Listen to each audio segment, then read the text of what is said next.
following podcast is being brought to you by the Defy Life Podcast Network.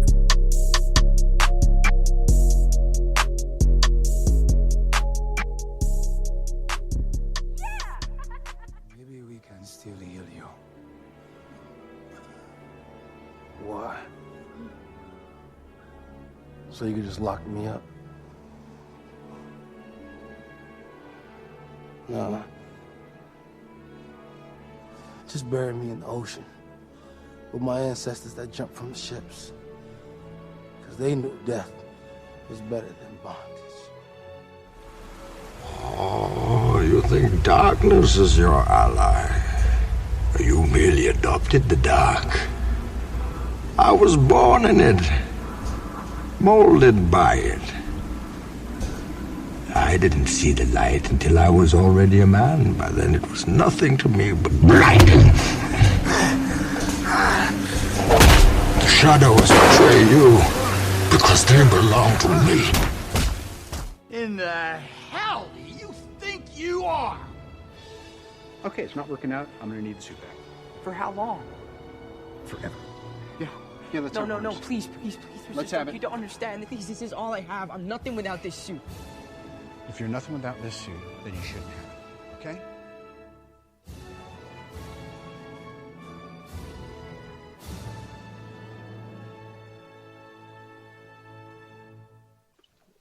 So Oz, this week we are going to be discussing sidekicks. This idea kind of branched off from a previous conversation that we had on another person's show that we'll get to later, but it kind of got me thinking about sidekicks. And one of the questions was, who is the best Robin? And I know it's a topic we've discussed, and I kind of wanted to start a discussion there since that is kind of where the idea came from.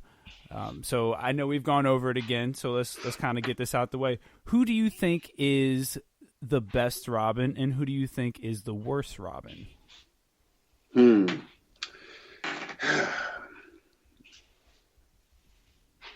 mean, I think the best Robin is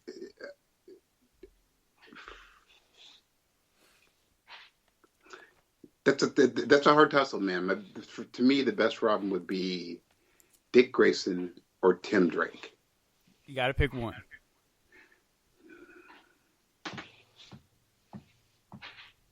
I'm old. I go with Dick. Okay. And who's the worst Robin? Worst Robin. The worst Robin to me, just because I'm confused by this entity, is I don't know who Stephanie Brown is. That's the worst Robin to me. Okay.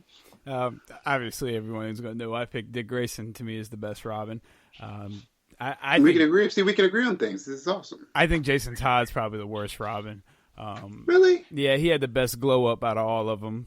I think Red Hood's a good persona. I think he's a good fit there, but as a Robin, it doesn't work for me. So that kind of got me thinking about sidekicks when I put up a Twitter poll. And, instead of who was the best Robin, I asked, who is the worst Robin? And the four choices I gave were Dick Grayson, Jason Todd, Damian Wayne, and Tim Drake. A pretty neck-and-neck race. Oz, you claim to have a pulse on the people.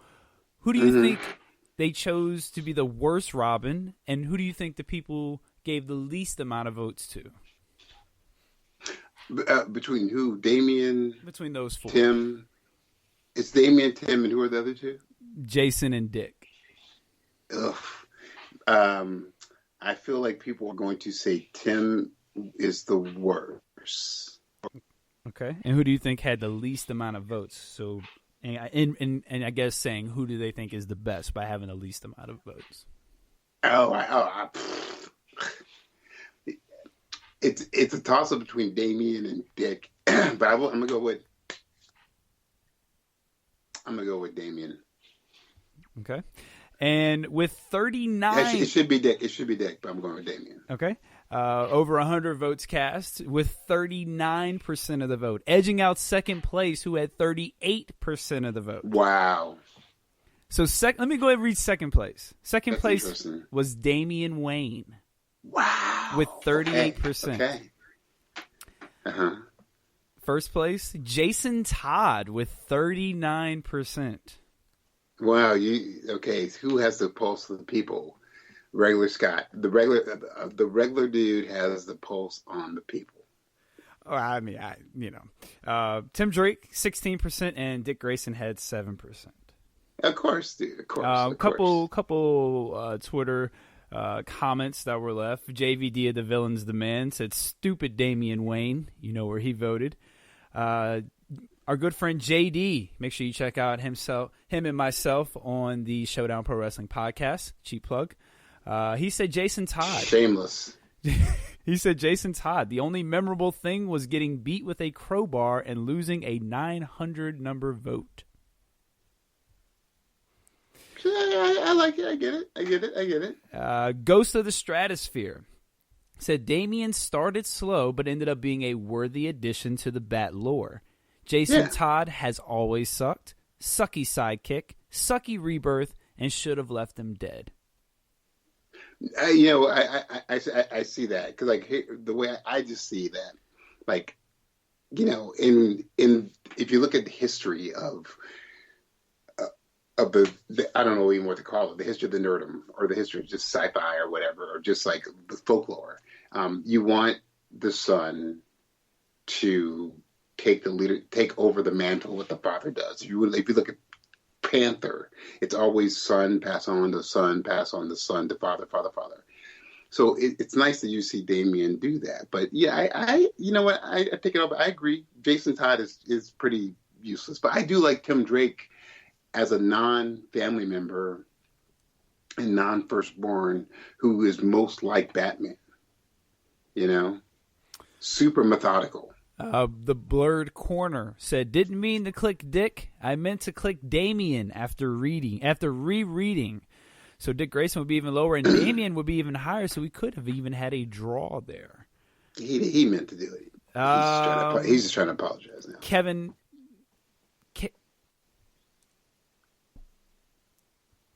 Yeah. Kevin Brackett. Wait, all that pause was just for you to try and figure out what Kevin Brackett was? No, I actually started playing a clip that I have that I'm saving for later.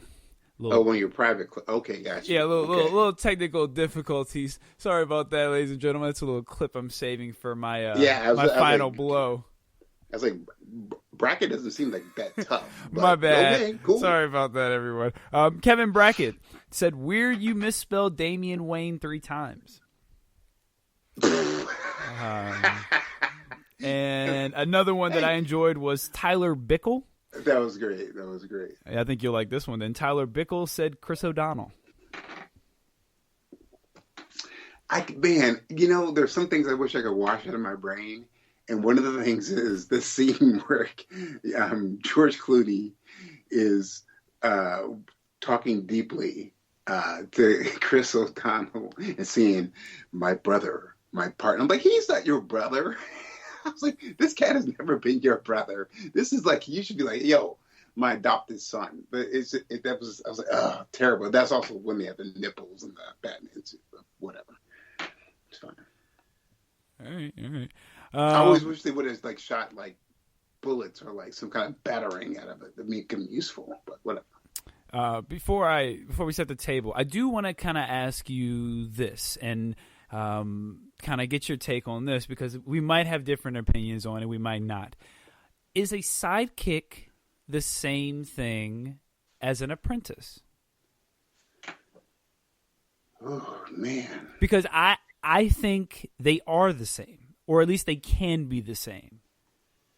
Because I think Robin is a sidekick, but he's also his apprentice. He's training him, he's grooming him to eventually either go out on his own or take over. So I think a sidekick is even if it's not meant to intentionally be that way, that is an apprentice. I don't know. I could get so metaphorical about it, but pardon me. It's a good beer. I think what you said is absolutely correct and right, because like, what else is a sidekick? You know, I mean, I don't know why any superhero would have a sidekick, as in like, okay, I take the term super literally and go, a sidekick would be a person that is there to actually help hold you up, you know, to assist you, you know, if something is like, you know, so there's two tiers of them. I guess there's a sidekick. If you think of the person who's like, this other person is behind the scenes, his like technical advisor, but I've always thought of a sidekick kind of being mainly as the apprentice, the person who's going to be heir to the throne of what you're doing. You know, why else would you have this person know all your secrets and train this person, you know? But what's the difference between that and an apprentice? Well, I think so. It gets kind of murky because here's my two thoughts on that. Is there anything to? It depends on what their age is and their experiences, because, yeah, we'll get into it when we start breaking down who we think name some of the best and worst sidekicks are, or whatever. But think about this: is Alfred a sidekick? Is Commissioner Gordon in a way a sidekick? Because, you know, they're never going to be heir to the throne, although Gordon got the suit. But to me, a sidekick is a person that's like, you're showing them the ways, like the way Batman trained Dick back in the old school ways. You know, they'd be like, hey, I'm going to ease your pain so you don't feel my pain, but I want to teach you stuff too. So that eventually he will come and like take on that role. But like Commissioner Gordon is just like, if you think of a sidekick, Commissioner Gordon is just like, oh, he's an ally in this. So you can say, is a sidekick your apprentice or a sidekick your ally? I feel like a sidekick on the it's both 70 side. It's well, both. Yeah, but to me, but I go like this: a sidekick apprentice is a sidekick ally. You're right, it's both. But a sidekick ally is 40%. A sidekick apprentice is 60%. If that makes sense. You know, because you're going to have some folks who like, I'm like, man, if your dude died, ooh, you would be okay, but you wouldn't be right up there. But then I have some people who are like, yeah, if your dude died, he's trained you, you're going to be okay. Well, you know? I'm not, because I do think Commissioner Gordon is a sidekick to Batman, but I don't think Batman is grooming him. Like, I don't think he's his apprentice. But I'm not. But I think Robin. Like, I think all the Robins are his apprentice. Even Stephanie Brown. I think all of them are. Because here, think about this: Jimmy Olsen is definitely a sidekick to Superman, but he's not training him to take over the mantle. Well, that's what I'm saying. Like, that's No, that's why I said like it's weird world. Because like I definitely see what you're saying, and I kind of agree with that. To me, in my heart, I feel like a sidekick should be an apprentice, you know, like a squire type of person. Well, before we get too deep into things, allow me to set the table. This is Take a Knee for Marvel vs. DC. I am your host, Regular Scott. I am here with my co-host, the comic connoisseur, the mighty Ozzy Killmonger. Oz, what's going on? What is up, good people?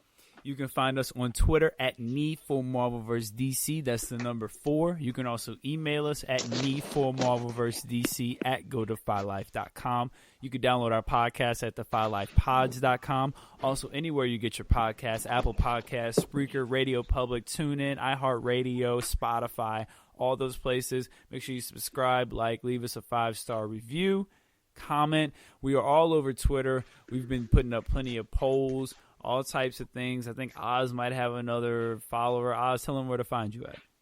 Find me at Ozzy Real.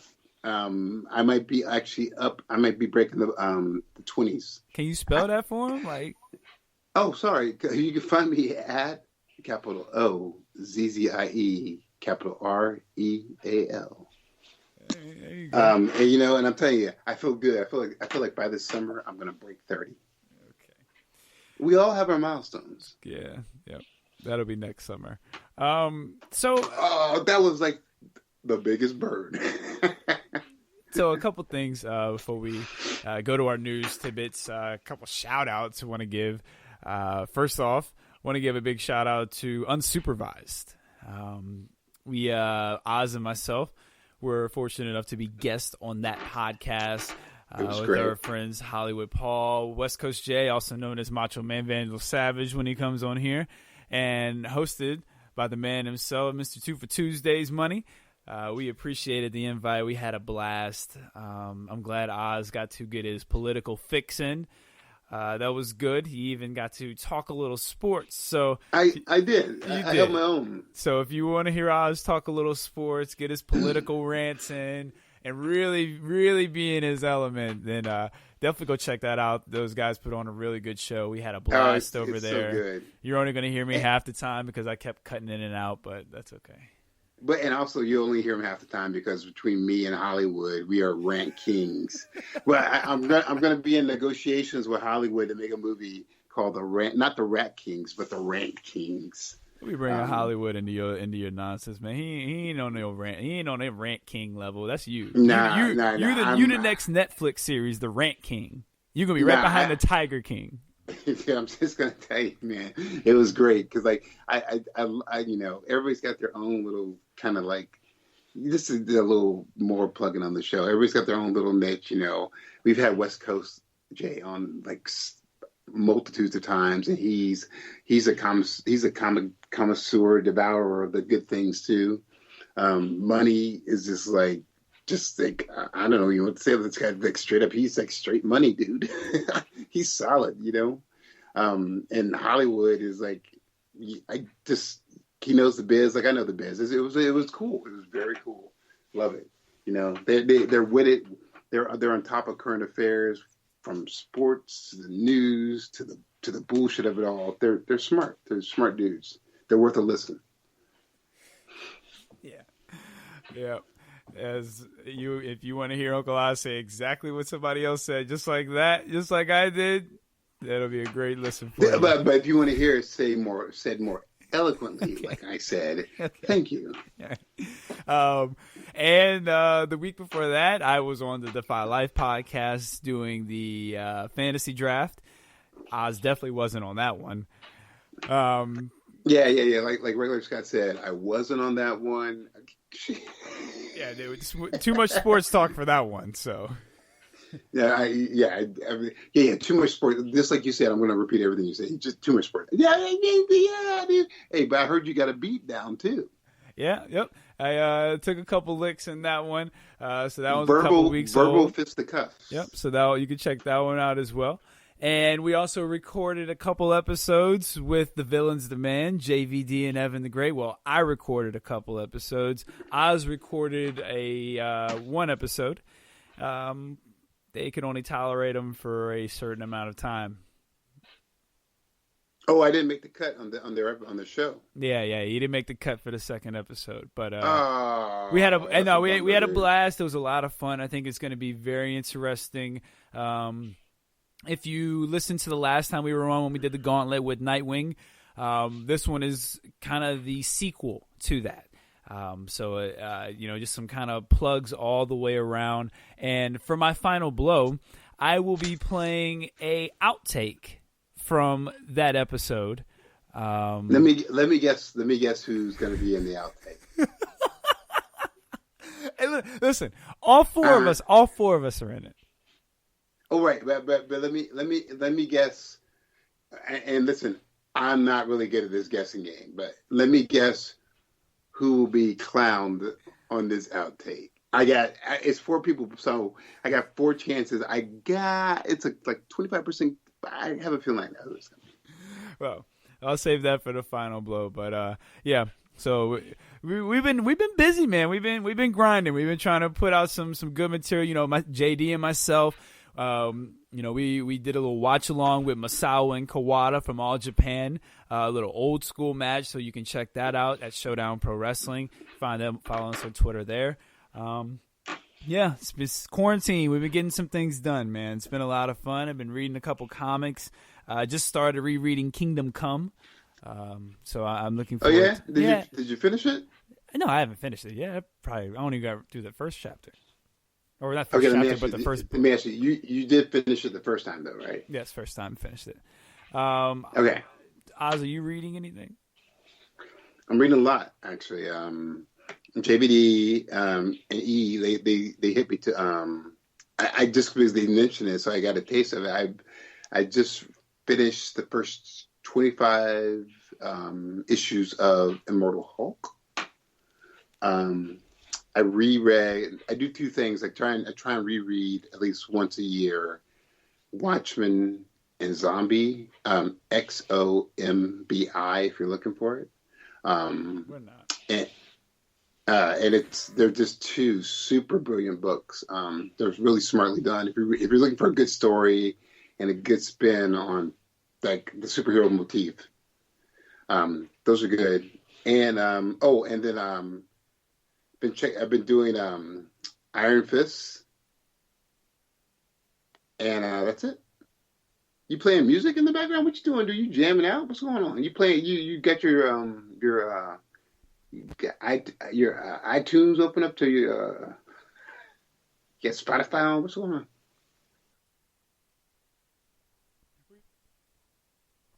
I'm hearing your music and stuff, man. I was like, oh, what? This guy's jamming out. Oh yeah. Listen to me. We can hear your music on this episode, dude. Tighten up your system, dude. You had as the old people call it, TDs on the last show we did. Well, yeah, I thought you were about to go on a rant, so I was just getting some music ready to play for your rant. See if I can finish a song during it. No, man. Hey, if it's under 3 minutes and 30 seconds, you could probably get a good song in. But what you doing? Are you tap dancing now? What are you talking about? When you go back and rehear this, you're gonna hear. Mark the time. I just heard some pitter patter. We just heard pitter patter, dude. Either you are tap dancing, or you're running across. Like what you doing? You running to the store? What you got going on, dude? You hungry? You ran out of rubbing alcohol? What you need, dude? I got rubbing alcohol. I got what you need. I got Lysol. What you need, dude? Don't run. Walk. Oh man. I told you about running down that hill, dude. Oh man. This dude is just like what other sound effect? All I need to hear is like laser beams or something. Then I'll have every sound effect going on. All right. Feel like I'm at the club and stuff, dude. Let's get to the news. Regular Scott does virtual clubbing. Let's get to the news. What do you think about that? Is that okay? Let's get to the news. Okay. Whoa, you dude! Now I'm hearing the water run. What you doing, dude? Hey, yo, homie, are you doing your dishes? Did you just run? Hey, yo, did your wife tell you how to do the dishes? You ran in the middle of the podcast doing dishes while you're playing music. Is that what you're doing? What is going on here? Let's get to the news. I got news for you. Well, these are news. I was back on episode 50. Some of the news tidbits from episode 50 were Zack Snyder says General Lennox was Martian Manhunter, Quicksilver, and the Ancient One are rumored for Doctor Strange movie. That was on episode 50. Yeah. Episode 70 something. You know what episode we're on, Oz? 74. 74? I'm kidding. We're on episode like 90 something, dude. So you really don't know what episode we're on? Man. What do I need to know? We're grinding, son. We're on episode 72, man. First news. Grinding, dude. Whatever, 72, grinding. Whatever, man. It's a great year. It's not a great year. 2020's been awful. 1972 wasn't so bad. Okay. Couple Disney... But hold on, wait. Let's get back to some stuff. I'm not a conspiracy theory dude, but let's just get back to it since you said it. You started it. 2020 has been awful. I get you. It has. Okay, we got COVID-19, loss of hope, loss of jobs, highest unemployment rate ever recorded ever. But I'm gonna say it like this, dude. 2020 is also, people are supposed to get it. People are supposed to be getting it, dude. You know, I ain't talking about the moon like Aquarius, the dawn of the age of Aquarius, but 2020 is supposed to be clear vision. So you need to take this time. I feel like people should take this time this year to really be insightful and look inside and get some clear insight into what you're doing and stuff, man. You know, I'm trying to do it. You know, the whole year should be that for people. We won't get another 2020 ever. Thank God. Unless the Matrix comes out. Okay, first news tidbit. We're gonna start in the Arrowverse. We haven't touched on the Arrowverse in a while. Must we? I've kind of lost out with the Arrowverse since Stephen Amell and Arrow left. But Batwoman has revealed that Batman has killed the Joker. Oh God! Is this why he left? Well, no, I left because Stephen Amell was gone, so I didn't. No. Is that why he left Gotham?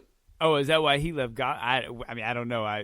Maybe that's the reason. Maybe that was the catalyst of why he left. It would make the most sense. So, Jesus. And then it looks like also they are training Luke Fox to become Batwing. Jesus. On the show, I can tell you, he's much better than Mr. Holt was portrayed as. So. I can definitely tell you that. Give me a second. I need to get some cornrows in my hair before I battle. So real quick before you jump in, I think Luke Fox and Batwing. I think that's dope. Like I think that would work, and I think he will work with Batwoman. I mean, listen.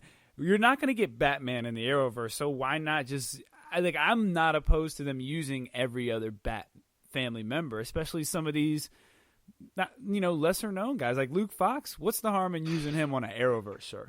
No, it's fine, but it is fine. But I don't want any cheesy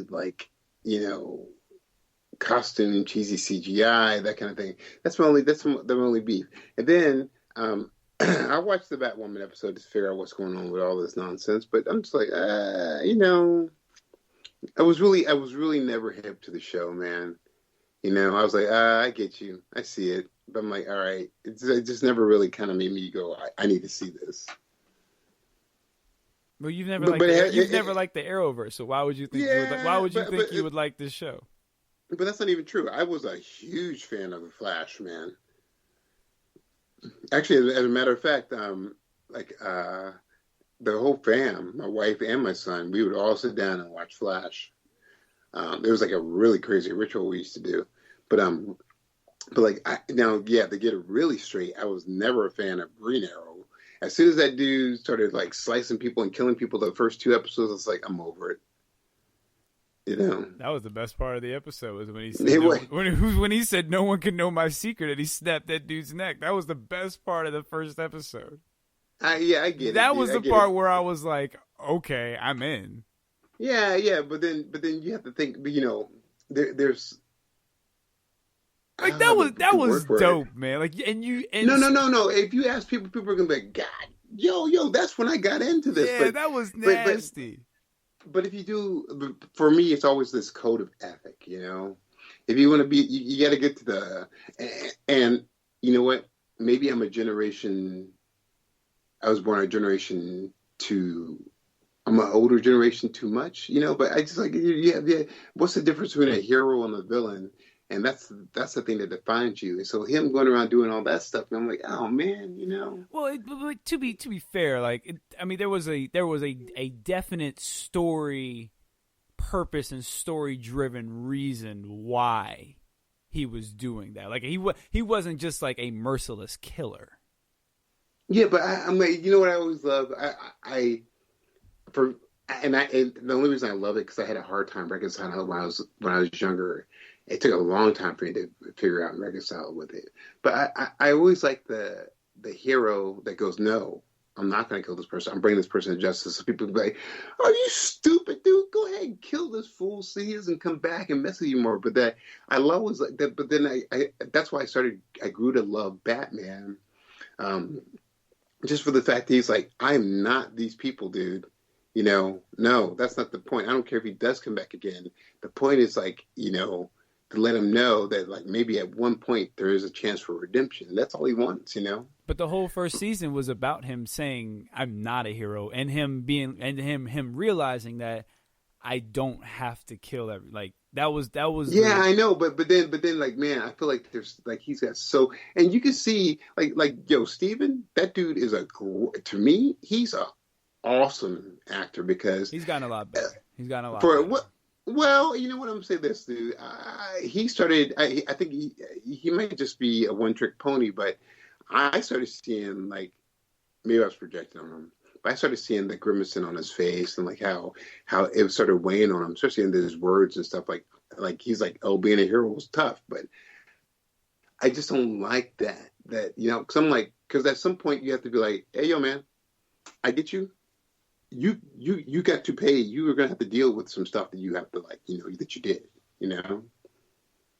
True that. I thought the last thing of my rant is this.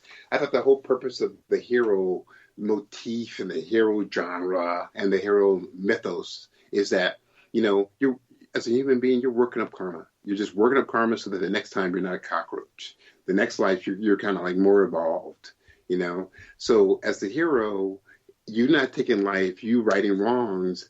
That's all for karma play. If you're this like savage, like killing folks, dude, your next life, okay, I get you. You're going to be like, oh shit, dude, I'm a kangaroo. Fuck, you know. So it's okay. So that's just my thing on it, you know. YOLO, bro. I'm not really worried about my next life. YOLO. Yeah. You only live once. You only love once.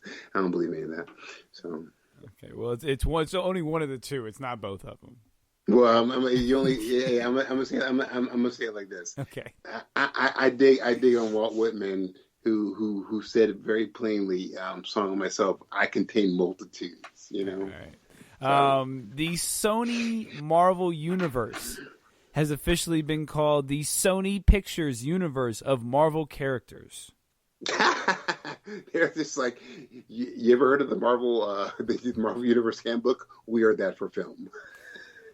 The acronym is SPUMP. Yeah, you done spunked us all. Sony Pictures Universe of Marvel characters. Oz, what are your thoughts on the name? And is that the most creative name of all time? No, it's not the most creative name of all times. A quick thought of the name is, man, how lazy. So when you're lazy, it's an easy way to make people pissed off. People are going to be so mad, just be like, what? Oh, so you're basically just go straight up going, we own Marvel characters. You know, it's so crazy to me. I'm not a fan of any of that. Yeah. What do you think about that? The name? The name is ridiculous, isn't it? Yeah, I don't have any thoughts on it. I'm ready to move on.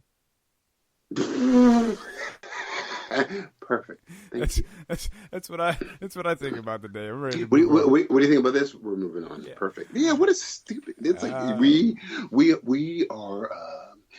Our next venture is called the Sony Library of Human Souls. I'm like, what? So, come on, dude.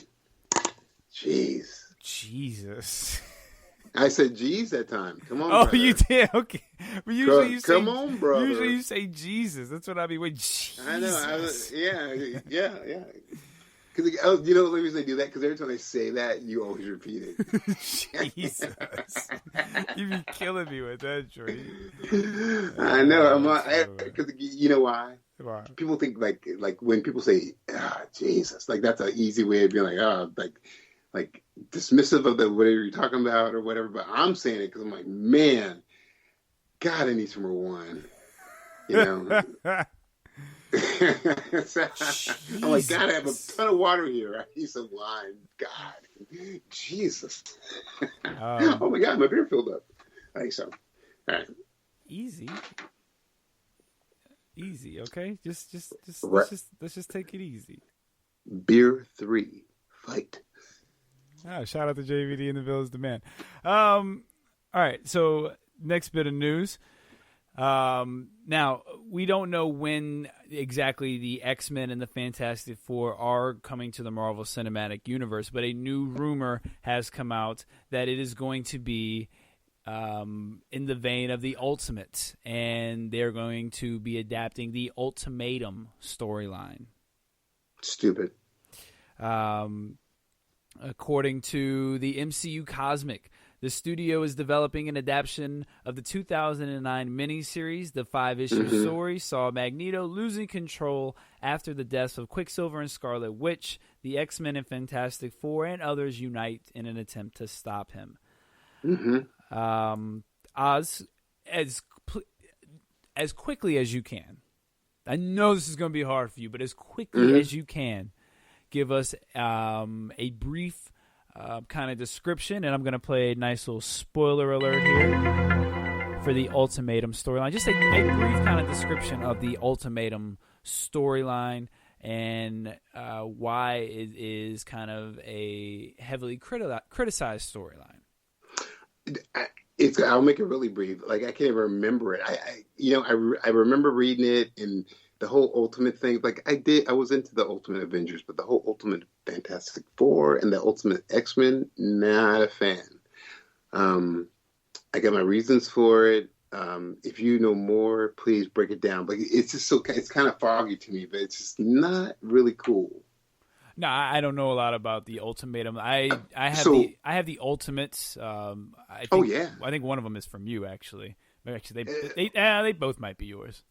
Ultimate Avengers. Yeah, they're good. They're great, aren't they? Yeah. Well, Volume 1 and 2, they're really good, and Volume 2 is where they really expand and kind of bring the Marvel universe kind of all together in one huge novel, but.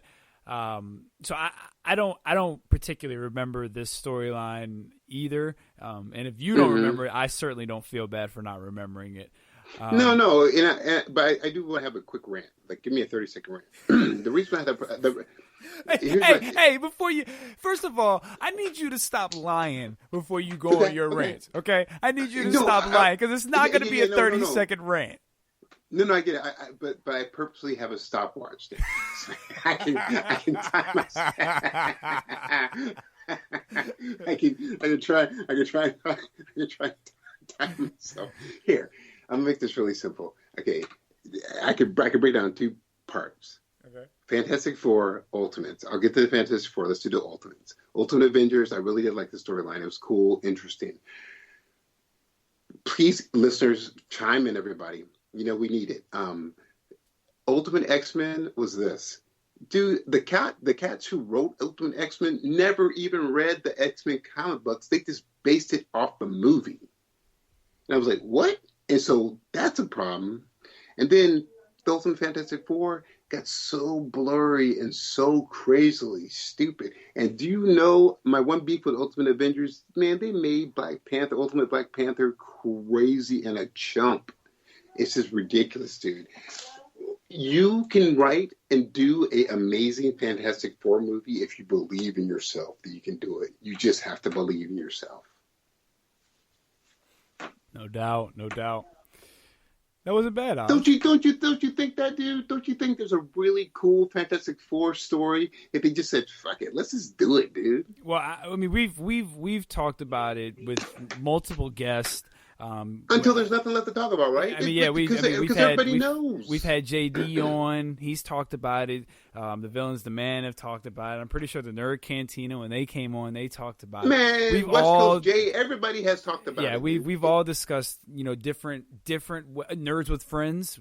They came up with a pretty good way too. Yeah. We've all discussed different ways. Even just me and you, we've all discussed different ways to bring the X-Men in. I've said that I think Invisible Woman could be a great solo movie to kind of introduce people in, and because I'm of the belief at this point you've got to do different things with the Marvel universe. You can't go with the same formula you did back when.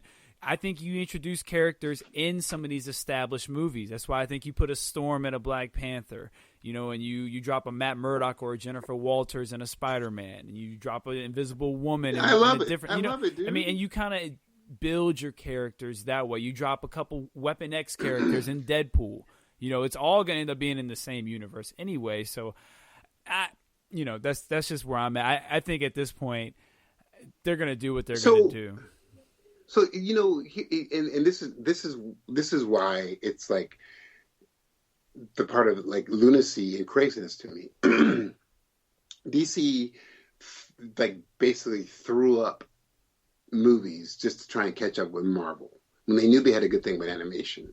Now Marvel's like, we're running the game, so now they're just kind of like going, do this very lazily, by the way. And when they can still be innovators of stuff, man. They're just going, hey, you guys all cried at Endgame. Guess what we got going for you now? It's just so bad. It's just, and you think they care? They don't give. They're like, yo, we can make another easy billion. Let's do our thing. But it's just so. There's so many good ways that you could bring the Fantastic Four and the X-Men into this whole game, and just be like, yo, here you go, and make people like buy into it. That was a 3-minute rant, by the way. Yeah, that one had a little kick to it. And stop. So my last little bit of news tidbit before we take our break is next month, Justice League Dark Apocalypse War is coming out, and that will bring the end to the DC animated universe. But apparently Entertainment Weekly has shared the first look, and I will be putting these out on Twitter. If they haven't already been posted, they will be posted by the time this episode drops. The first couple pictures from the new universe that will be formed called Superman Man of Tomorrow, which will be the first DC animated film in this new universe. And it reads, the story will pick up with a young Clark Kent interning at the Daily Planet and essentially learning on the fly, no pun intended, how to also be Superman and save the city of Metropolis from a series of major threats from Lex Luthor, Parasite, and Lobo. Reading some of the different characters who will be in it. Let's see, Darren Criss will be, he's from Glee in Hollywood. He will be portraying Clark Kent. Zachary Quinto, you should be familiar with him, Oz. Are you? Uh-huh. You know that? Yeah.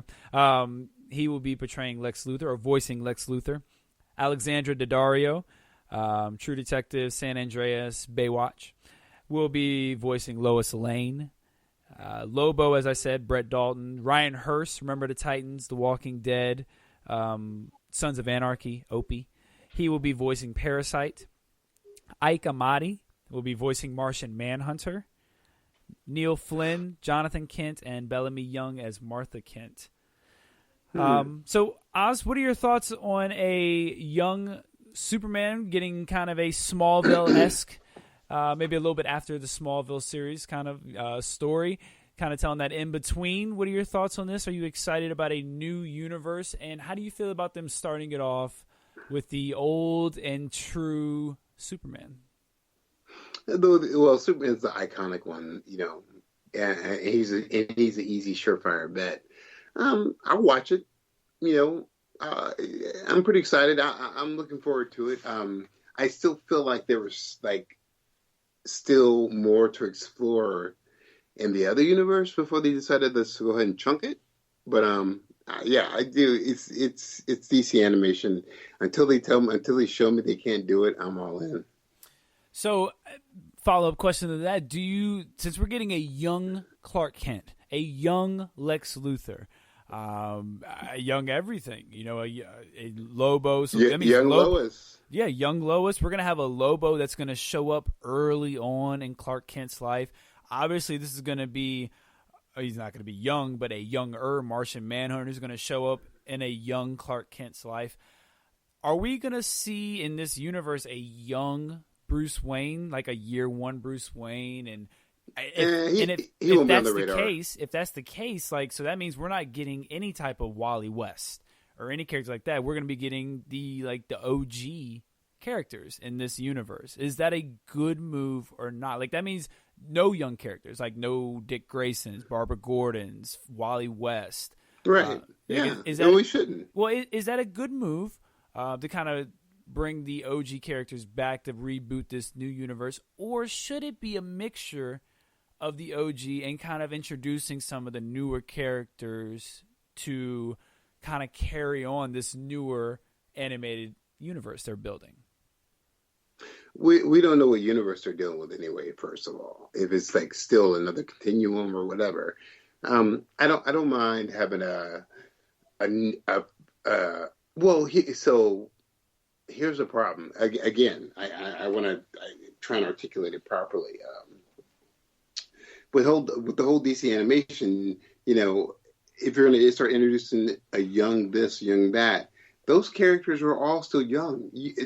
Wonder Woman was still young. Superman was still like naive and young. All these cats, the only people who were seasoned were basically Batman. Green Lantern was still young too. So it's going to be interesting what they're going to do with all this. And I, in my mind, feel like the only way it works for me is if they go like, oh, Lobo has an encounter with a young Superman, and where Lobo's like, oh wait, are Earthlings all like this, or is this dude? But they go toe to toe. I think Superman gets his ass kicked, but he also like serves up some stuff on Lobo where he remembers Earth, and he's like, yeah, I don't need to go back there anytime soon, So it's interesting for those prospects. I'm also excited to see Martian Manhunter introduced, because I think it will do another tie-in later down the road to get the Justice League formed. Because that's an easy way for Superman to be like, I have this enclave. I don't see a Flash or Batman appearing anytime soon, because it's just like Batman's like in the old school animated Superman and Batman game, Batman was always like just not on the radar, or like, I think there's rumors of this guy. And that's how Batman likes it. So I disagree with you on they were all young in this current DC animated universe, because at this point, they've been through countless battles. Superman's been dead and brought back to life. They've been through a good amount at this point in that DC universe. Yeah, and some time has passed too. But Wonder Woman gets her own first movie where she's still new to the world. Even if you look to the late, not to the like Dark Apocalypse, but to the last one, like even King of Justice League and Aquaman. But that was the second one though. Like that was the second one. They've had about 4 or 5 since then. Okay, so you got JLA and Teen Titans. There still is a sense of like I know they want to say they've been through some stuff, but there's still like, I don't know. I feel like there are still so many other stories they could have told before they wanted to kind of retcon all this stuff so soon. I just think it's too soon. Okay. All right. We're going to take a quick commercial break. We are going to be right back, and we'll see where the show takes us from there. I have no idea what we're going to do after the break. We'll be right back. No, I do. I don't. We'll be right back. We're going to be talking about sidekicks. No, we're not. This is Defy Life.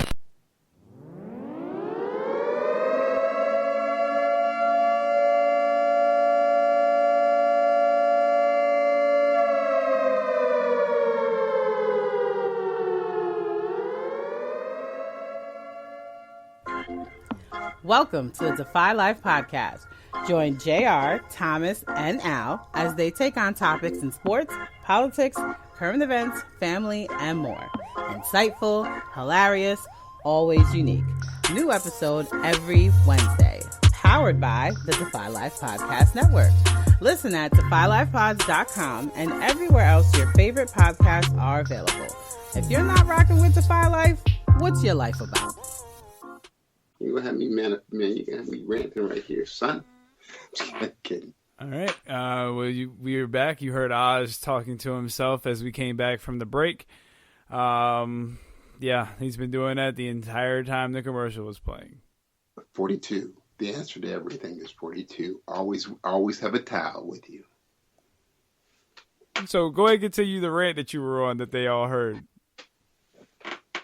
Oh, which one? Your choice. Wait, JLA or black presidents? You tell me. Your choice, because they heard them both. Oh, well, I don't want no. Then that's all. If they heard them, I don't need to hear anything else. I don't want to say anything else. But yeah, man. They didn't hear any of them. I'm sure they don't want to hear any of them anyway. Yes, I'm pretty sure they don't either, dude. Can we please move on? Yeah, they don't want to hear any more of your rants. Wow. Yeah, we can give a shots fired. Let's do our one's got to go. What do you think about that? I'm down. Let's do it. Actually, I changed my mind. I got a couple Twitter polls I wanted to go over. Okay. Actually, you know what? I do have a one's got to go. It's not going to be that good for you because I don't think it's really going to hit you the same way it hits me. But you'll see what you got. I put a one's got to go on Twitter. Digimon, Dragon Ball Z, Power Rangers, Teenage Mutant Ninja Turtles. All very important to my childhood. All grew up with them as a child, so they all mean something. As I'm sure none of them really mean anything to you except maybe Ninja Turtles. So that's so evil. I also had another Twitter poll up that said, which is the best team? And the choices were the Fellowship of the Ring, the Teenage Mutant Ninja Turtles, the ThunderCats, or the Power Rangers. Oz, you say that you have a pulse on the people. No, not today. Who do you think they chose as the best team? The best team between the TNMT, the Lord of the Rings. Who are the other two? The ThunderCats and the Power Rangers. Dang. Oh my God.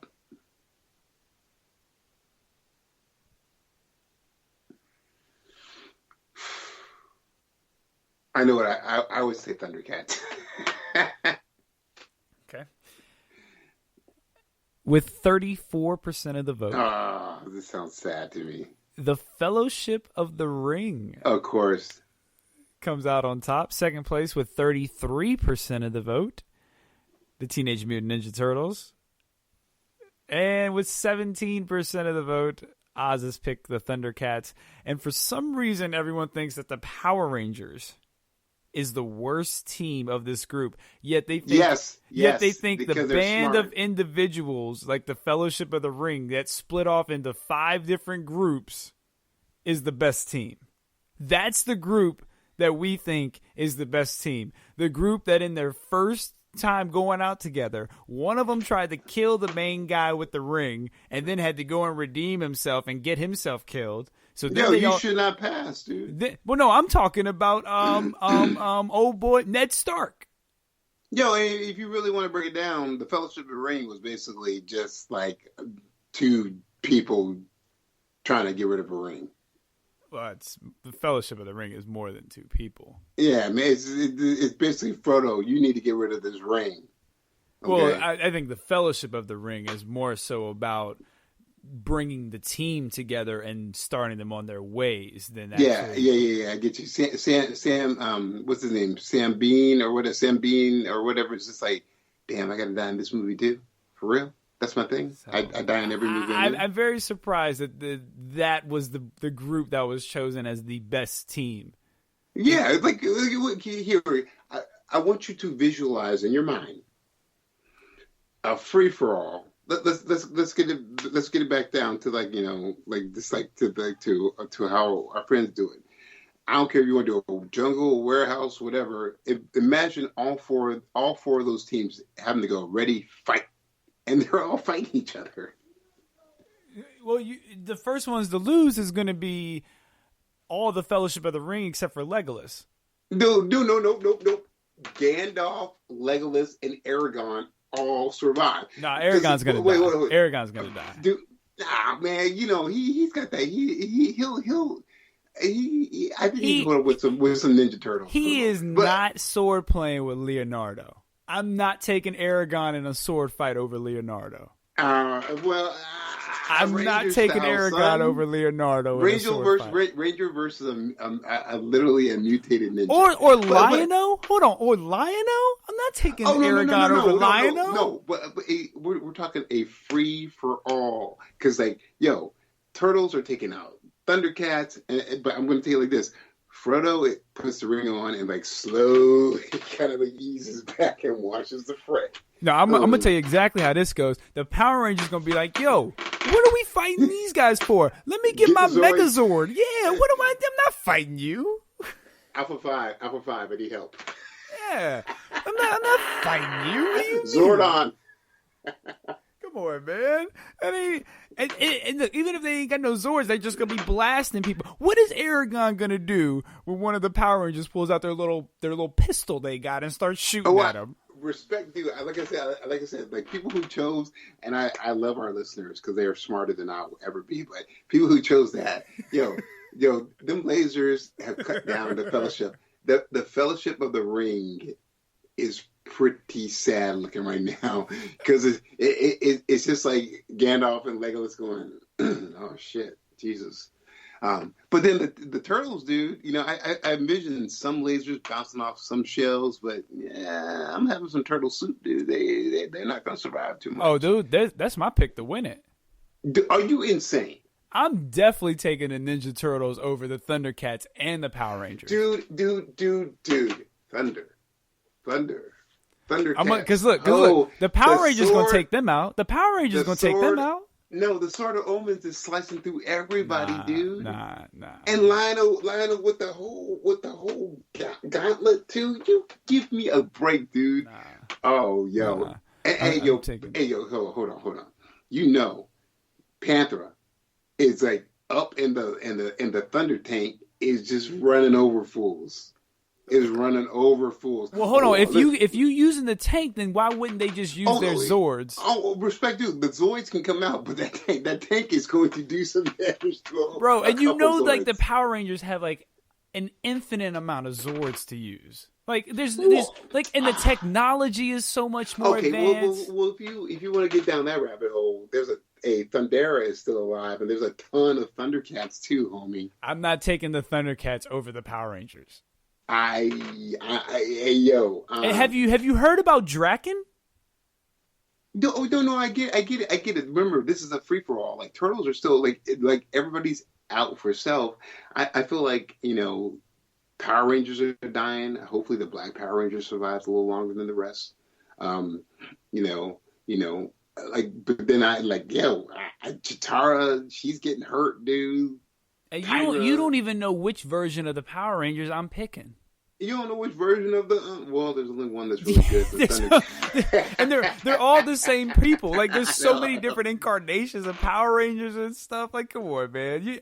I know, but hey, but I'm just asking a favor, just from me to you, man. Be nice to Snarf, dude. And look, and then you got the new Ninja Turtles. They got powers and stuff. I don't know about them, but they got powers. Oh, Jesus. So don't talk about the Mad Max Ninja Turtles either. And I think in the comics, I think one of the turtles used a morpher.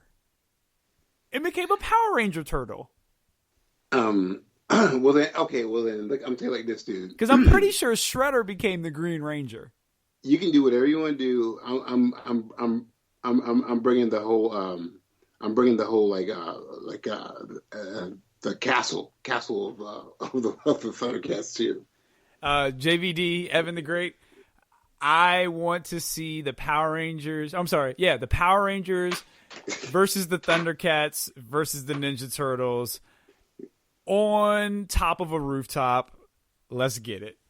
Didn't I just say that? No, you didn't. No, you didn't. I'm sorry. No, you didn't. You did not say anything about a rooftop. You said a jungle. But I said using our guys' environments. Let's just fight, dude. Let's just see what's up. Oddly enough, no mention of the Fellowship because he don't want them on the rooftop because no one wants to see them on the rooftop. But look, I'm gonna tell you this though. Legolas is gonna be a problem for all of them. Oh, Legolas is going to be floating through the air. Like he's going to be a problem for every single one of them.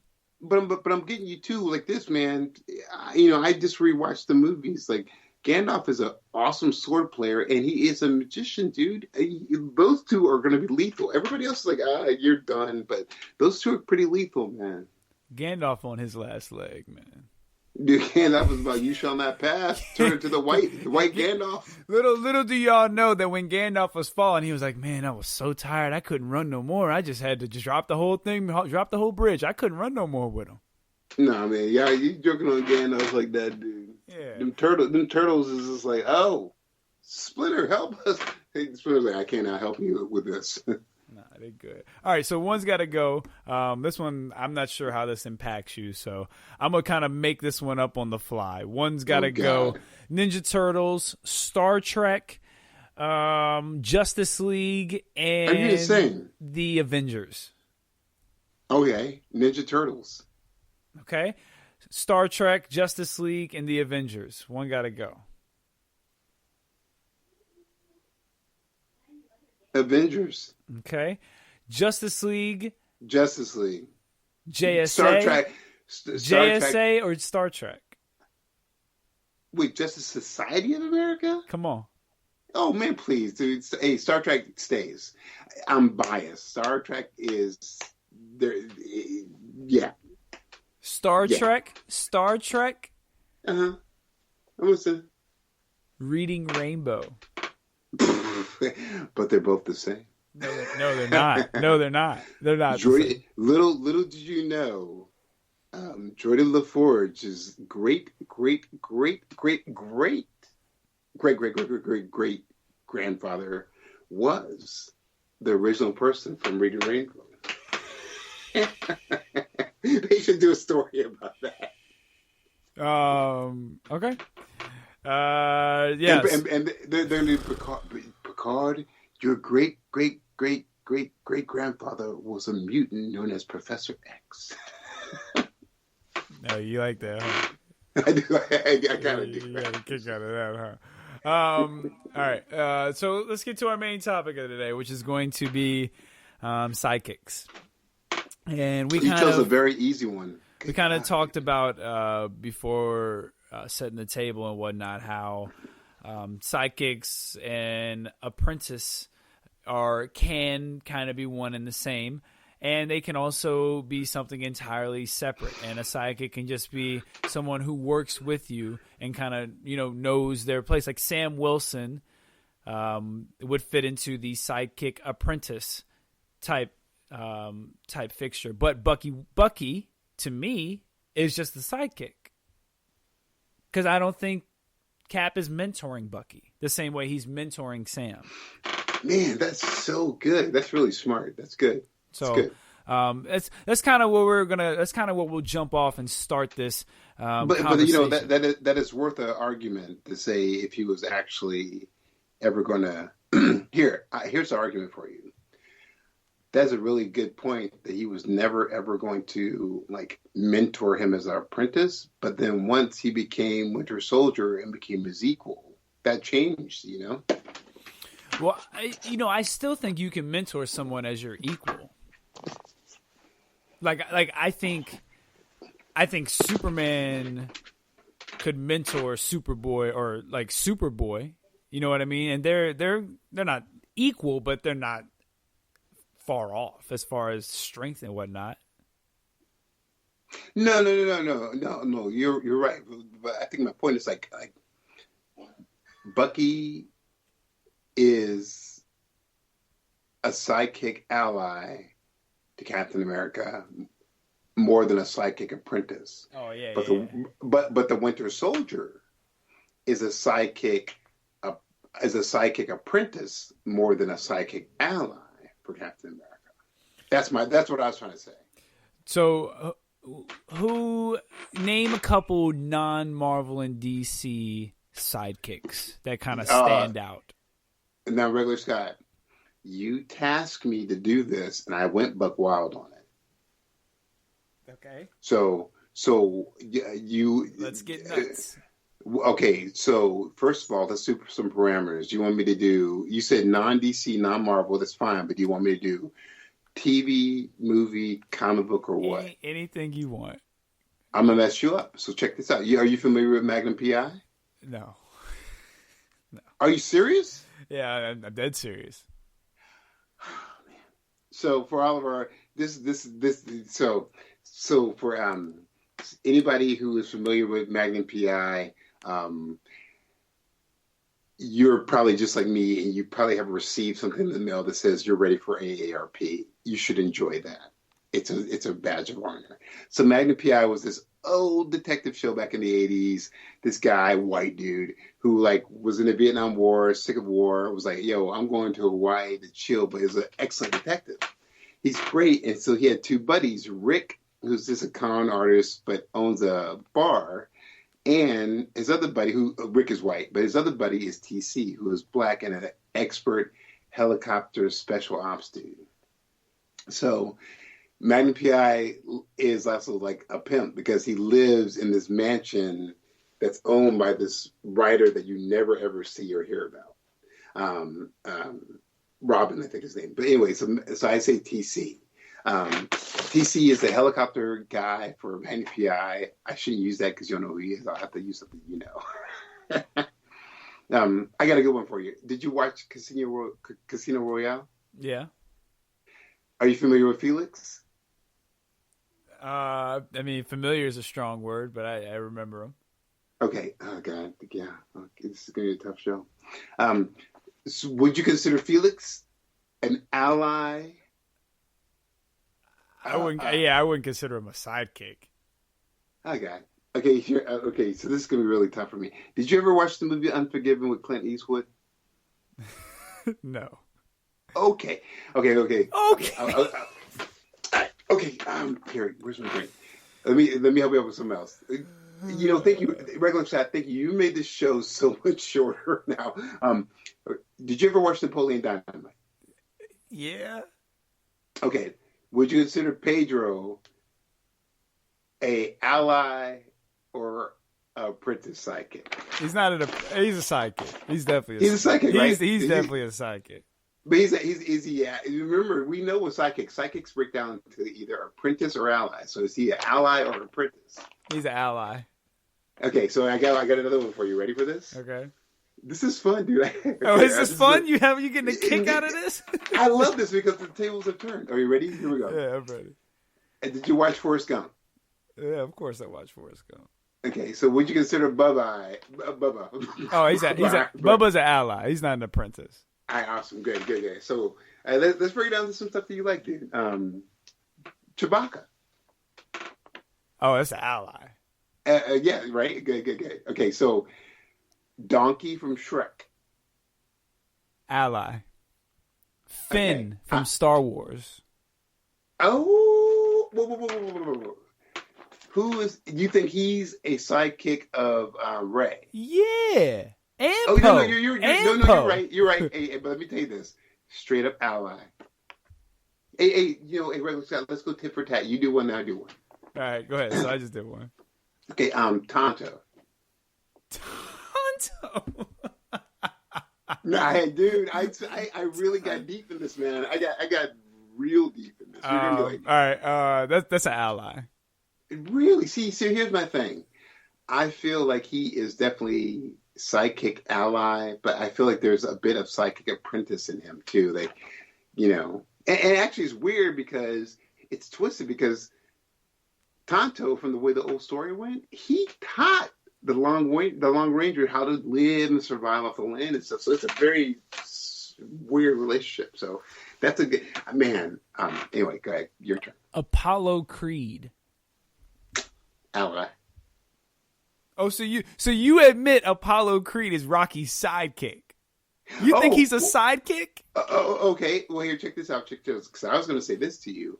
Apollo Creed's son. He ain't no sidekick. Really? You think Michael B. Jordan's a sidekick? Okay, so let me flip the script. So Creed 1, Creed 2, whatever. Uh-huh. We could call Rocky a sidekick in that one, right? Man, I don't even know if I'd call him a sidekick. Here's the thing for you. I want to get you to give me a rant. Is Rocky a sidekick to Creed's son, or is Creed's son a sidekick to Rocky? I don't think there's a sidekick in that relationship because I think Really? I think Rocky is purely just a mentor. Oh, that's beautiful. That's another word, man. What next show is mentors. That's a good show. That would be a great one. We should do mentors as the next one. Okay, go ahead. This one will be easy. Kato.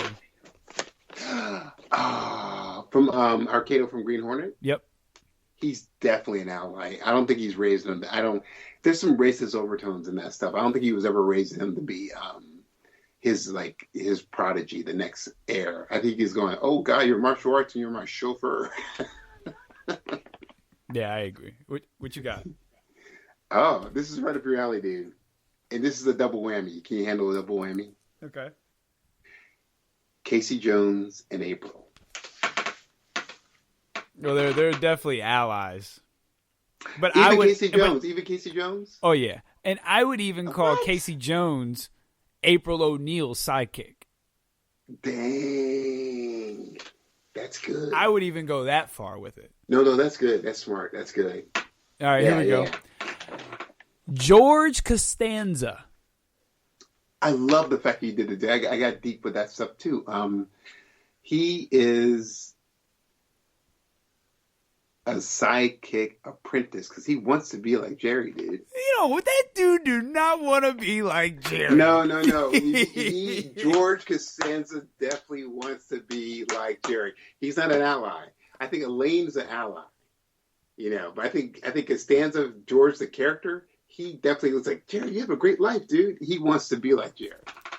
I think Elaine is in another category because she's like that on and off again. No, she's definitely an ally sidekick though, because they're all sidekicks. They're all sidekicks for each other at different times. But I could get even super deeper if you want to get like into the real things of it, the mechanics of it. I feel like that whole show, they're just aspects of Seinfeld's personality. They're all just his personality. To me, they're not real. They're just his personality. All right, what you got? On that same vein, are you familiar with the 18? Yes, not familiar with them, but I know of them. B.A. Baracus. Is that Mr. T? Mr. T. He's definitely got to be a sidekick. Oh, he's a sidekick. I mean, an ally. Okay, good. Now here's where it breaks down to. B.A. and Face. I don't know Face. Allies. Oh, Face is like the show was just so good back in the 80s. Is that the one Bradley Cooper was? The Bradley Cooper dude. No. So here's I screwed it all up. B.A. Baracus and Murdoch, the crazy person, they're allies. Face is a sidekick.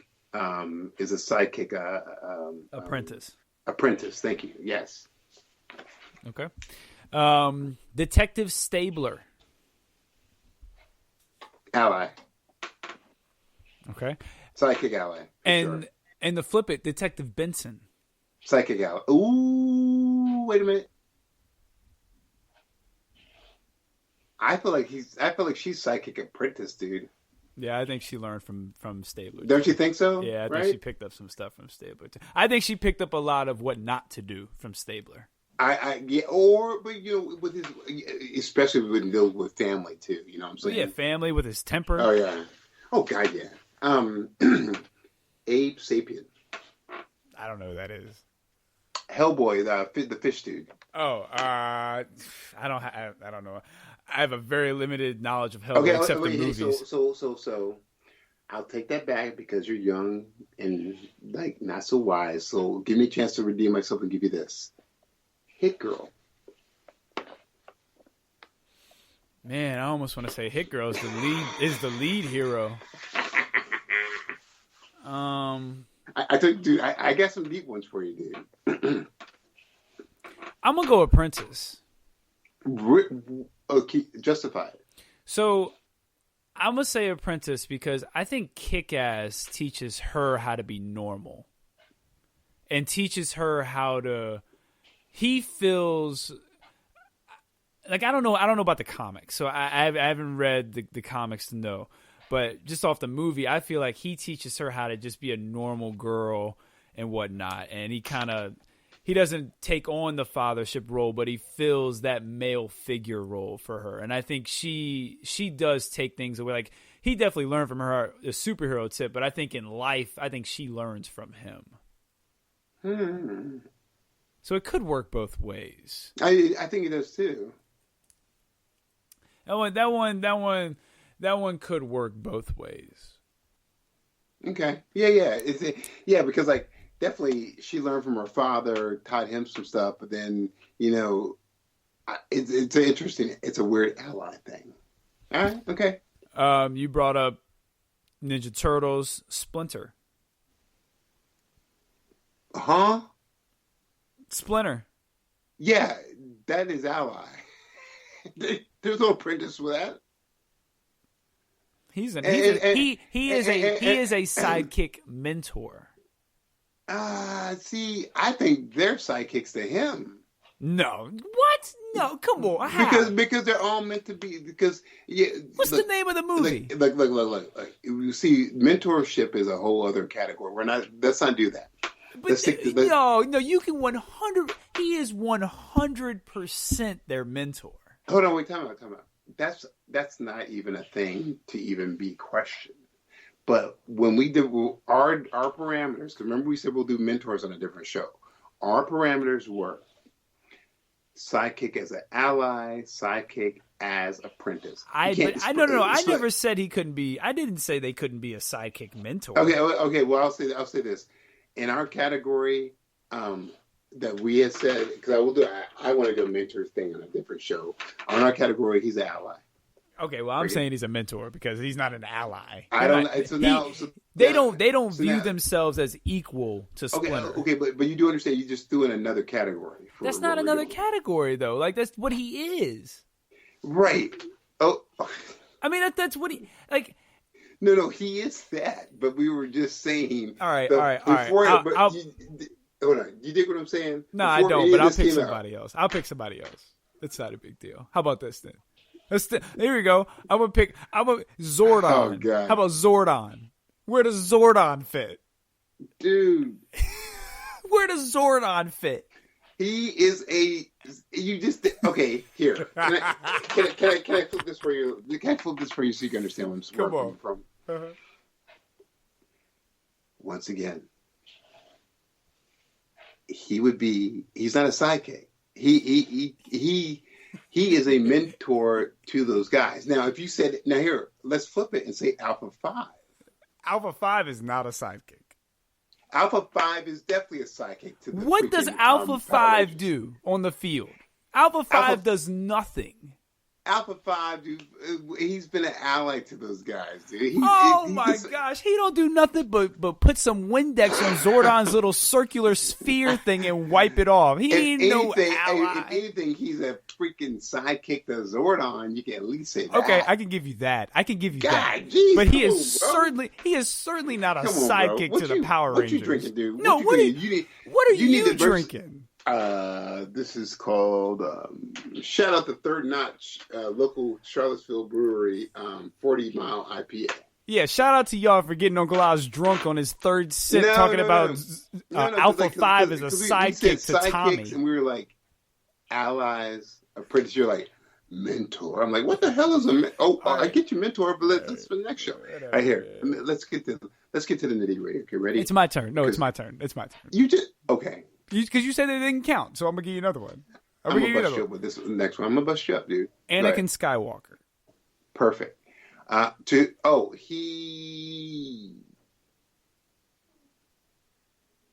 easy. Psychic apprentice, bro. Okay. Are you ready? Yeah, sure. Are you ready to count your blessings? Is this a character that was that it's been prominent after 2005? Winston Zedmore. No idea who that is. Black dude from Ghostbusters. So it's not relevant after 2005. That guy is.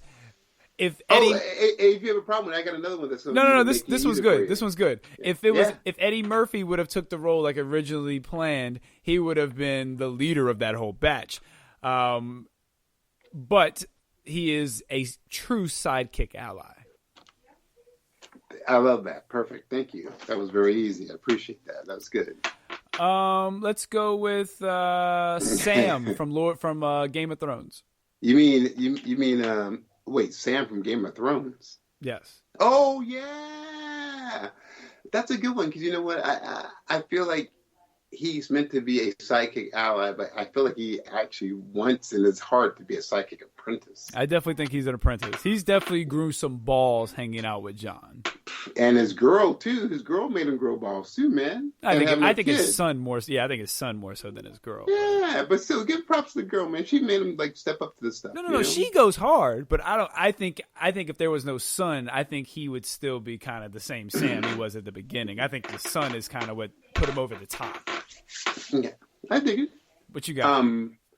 I got one that I got two because one you're gonna be like, who is this person, and then you're like, but this person is relevant because if it wasn't for these two, we wouldn't have your favorite, and that's the truth. 4 degrees of separation. I'll break down later. Bernardo. He is and Bernardo is from Zorro. Okay. Well, first of all, I don't know who that is, so. Bernardo is basically Zorro's. Is basically Robin to Batman. Okay, well, I don't know who that is, so I can't give you an answer. So I will say he is a psychic apprentice, and the reason why I bring that relevance to you is because the movie that they went to go see in Crime Alley that night was Zorro, and Zorro has always inspired Batman. If it wasn't for Zorro, there'll be no Batman. There would be no Dick. All right. Let's go with sticking with the non. Let's kind of venture into. Come on, dude. Let's do it. Let's venture into the Marvel and DC territory a little bit and kind of. Oh, come on, man. And kind of start. Well, I mean, we need to. That's cheap, dude. Let me hit you with one real quick because it's on my mind. Barney Rubble. Ally. So then we'll start kind of going into the Marvel and DC ones. And hey, but I can still stay with my non-Marvel. You can do whatever you want because you're going to do it anyway. So let's go with let's see. Let's go with Green Arrow. Wait. To who? Batman? Could be Batman. Could be the whole Justice League. Nah, see, I don't like that at all. Man. It could be the whole Justice League because he is 100% a sidekick in the Justice League. No, you know what? I respect that because I didn't think you were going to go that route because like I will say he's you were right about psychic, but he's definitely a psychic ally. But see, I thought you were going with Speedy. No, I went with Green Arrow. I know, but yeah, go. So mine is Speedy. Speedy from the show or Speedy from the comics? Speedy from the comic book. I guess it's an apprentice. Yeah. So hey, man, it's not your turn. But so are you doing Marvel because you ran out of non-Marvel and DC dudes? There's such a wealth of stuff. No, there's plenty of non-Marvel dudes. Like I could go with Morpheus. Dude, so, I mean, it's very. You're my dude, man. I just don't feel like doing. I just like kind of want to go to Marvel and DC because you're gonna do what you want to do. Exactly. You do what you want to do. Pretty much. So that's some of the perks you get when you host. You feel me? Always. Word. What you got? And Morpheus. Okay. Morpheus is definitely an ally. Morpheus falls into that category you don't want to talk about. Yeah, save him for the show. He's a mentor. I know. Okay. I just like how about Penny from Inspector Gadget? I don't remember Penny Ally. Is that the I don't remember Penny. The girl from Inspector Gadget, dude. I think she's a apprentice. I think she is learning. She's helping Inspector Gadget, but she also learns her ways from Inspector Gadget too. Knuckles from Sonic. I think he's an apprentice. Knuckles? Or is it Sidekick? I don't know who Knuckles is. See, you got me on that one. Knuckles is the red one that punches. Yeah, I feel like you're right. So I still feel like he's an apprentice, though. Really? Knuckles? Not Tails? I guess. I don't know. Hey. All right, what you got? Actually, hey, what about the Fonz? See, what about the Fonz? I wouldn't do the Fonz. I would do Richie. But let me ask you this though: who do you think? And for anyone who doesn't know, I know I made a whole bunch of jokes about Oz and his age, and now I'm like, people are gonna think I'm like 60 or 70 years old myself.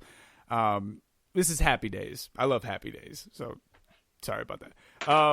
Who do you think learned more from who? You think Fonz learned more from Richie, or you think Richie learned more from Fonz? I think it was a mutually assured, beneficial relationship, because Richie learned how to deal with society, how to pick up girls, how to like be himself from the Fonz, and the Fonz learned how to have a stable environment from the Richie household, not just from Richie. Okay. What you got? On that same vein, Gilligan. Gilligan was the leader. That would be the professor or Skipper, by the way. So go ahead. Nah. He was the leader of he just was the show main character title. Right. And if he's the show main character's title, he's not a sidekick to anybody. He is totally the sidekick to the Skipper. He is not the sidekick. You're not going to name the title of the show after the sidekick, dude. And have the show be about the sidekick. Let me tell you something. I would love to do a Twitter poll. If Gilligan is the main character of Gilligan's Island, hold on. Hey, Emily. He's calling his wife. Hey, Emily. So if she has a biased opinion, you know why. Anyway, it's fine.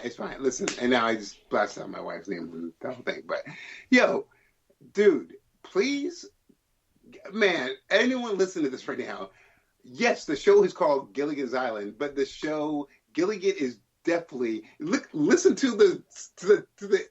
Hold on, I'm sorry. Just listen to the song, the opening song, monologue song, dude.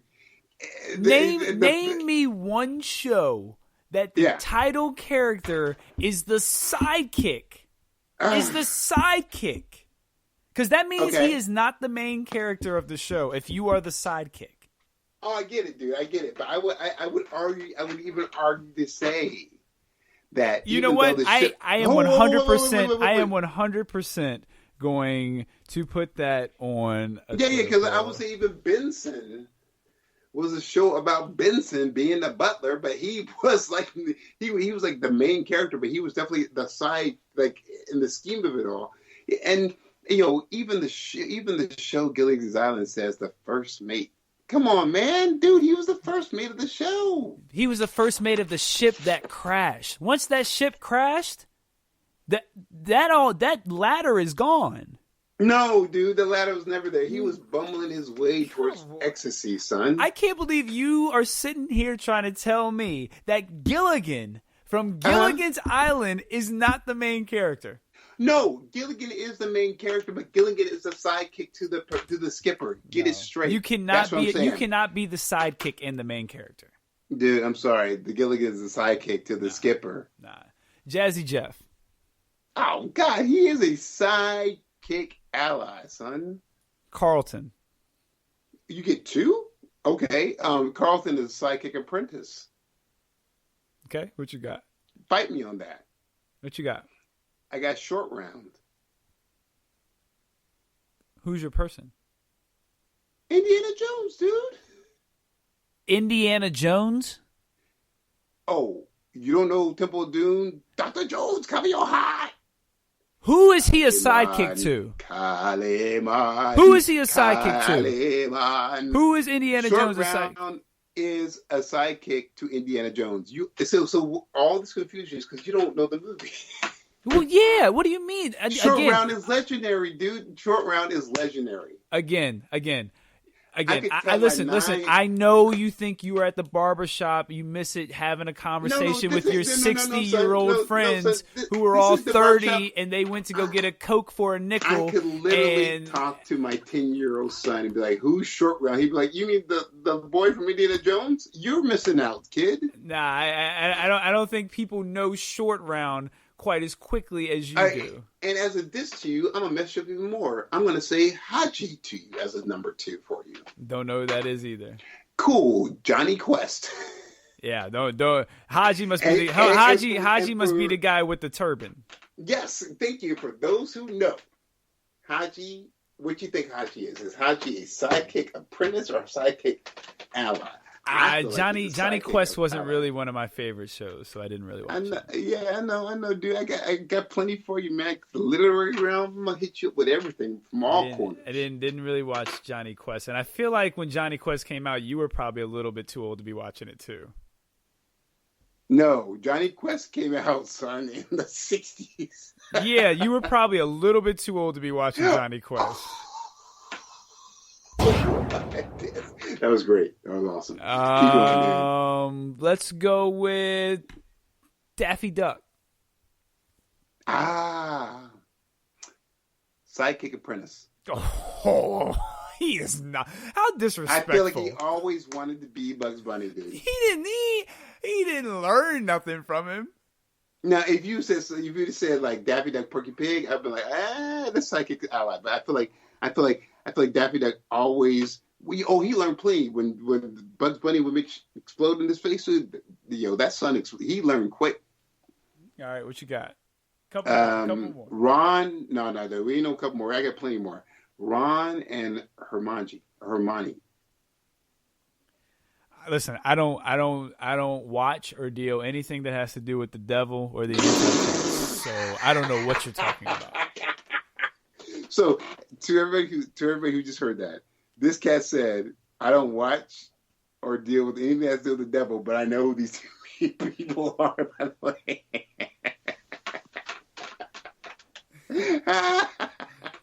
all I know who these two. All I know is that those two work for the Antichrist because he's got the mark of the beast. Oh man! And that's a whole nother show. Here's one for you, regular Scott.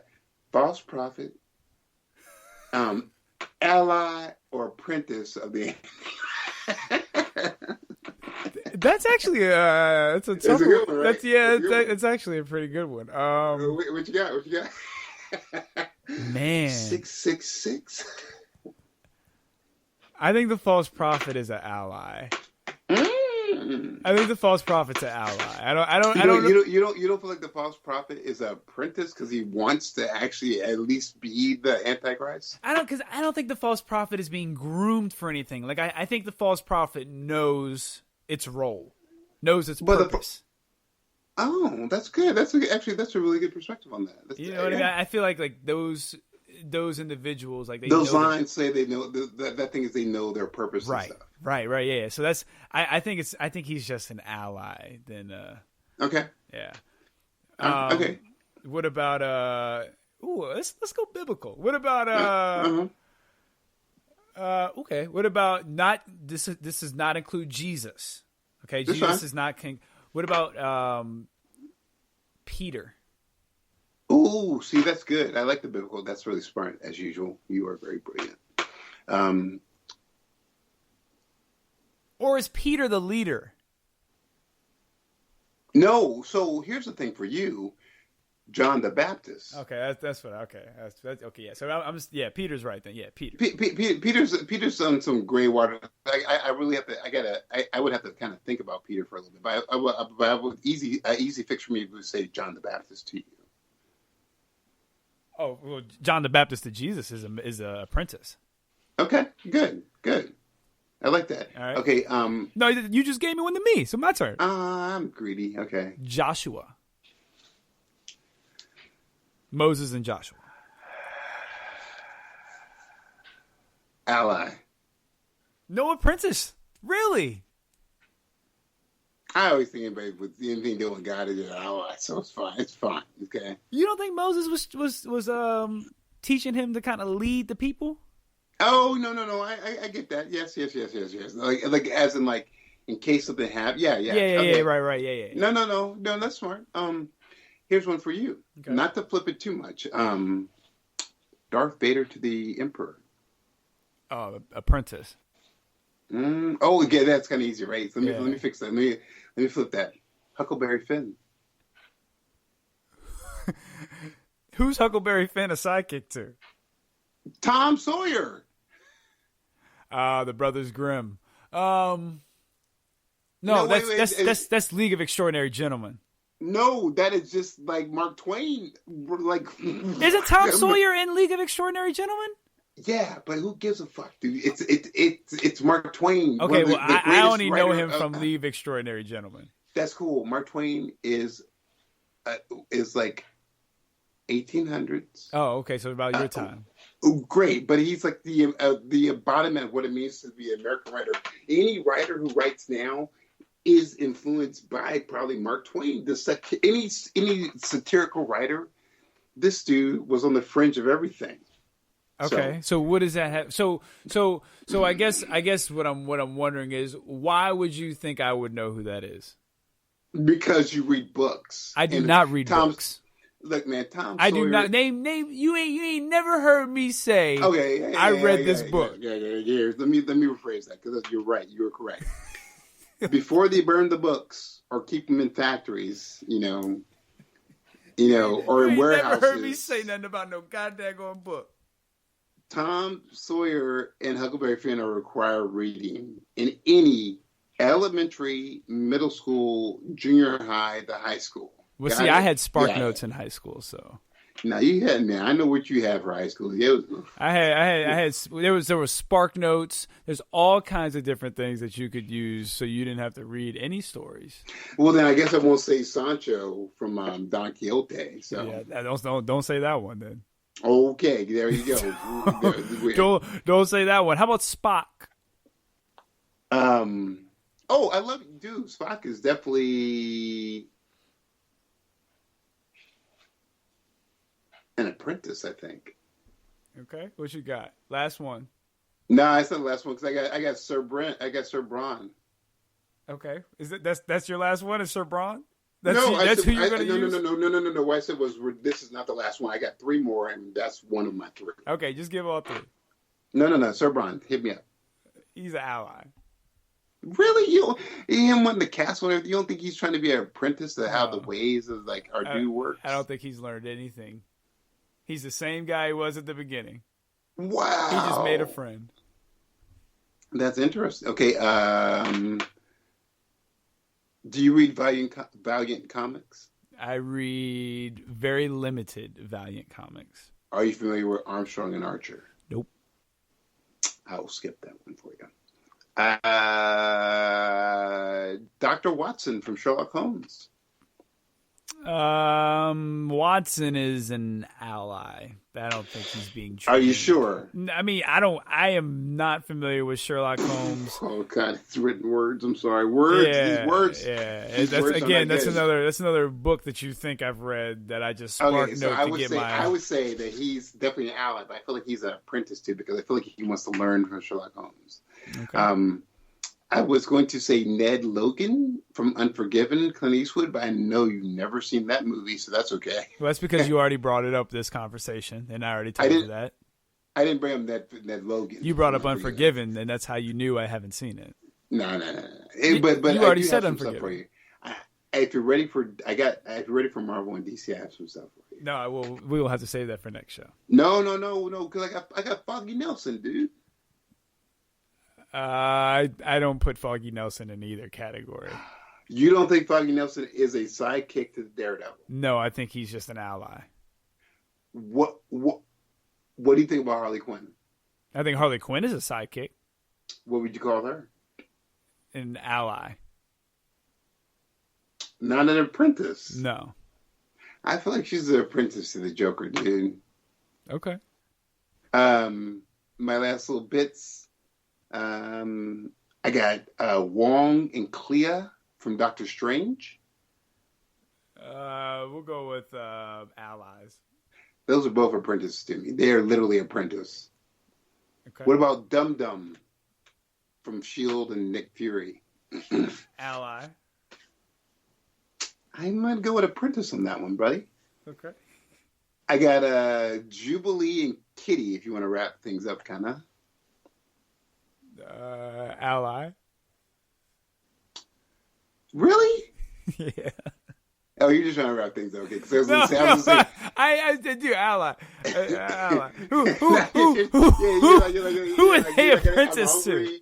I'm hungry. I need to eat some food. No, it's Saturday. I just ate before we got on the show. Grubhub.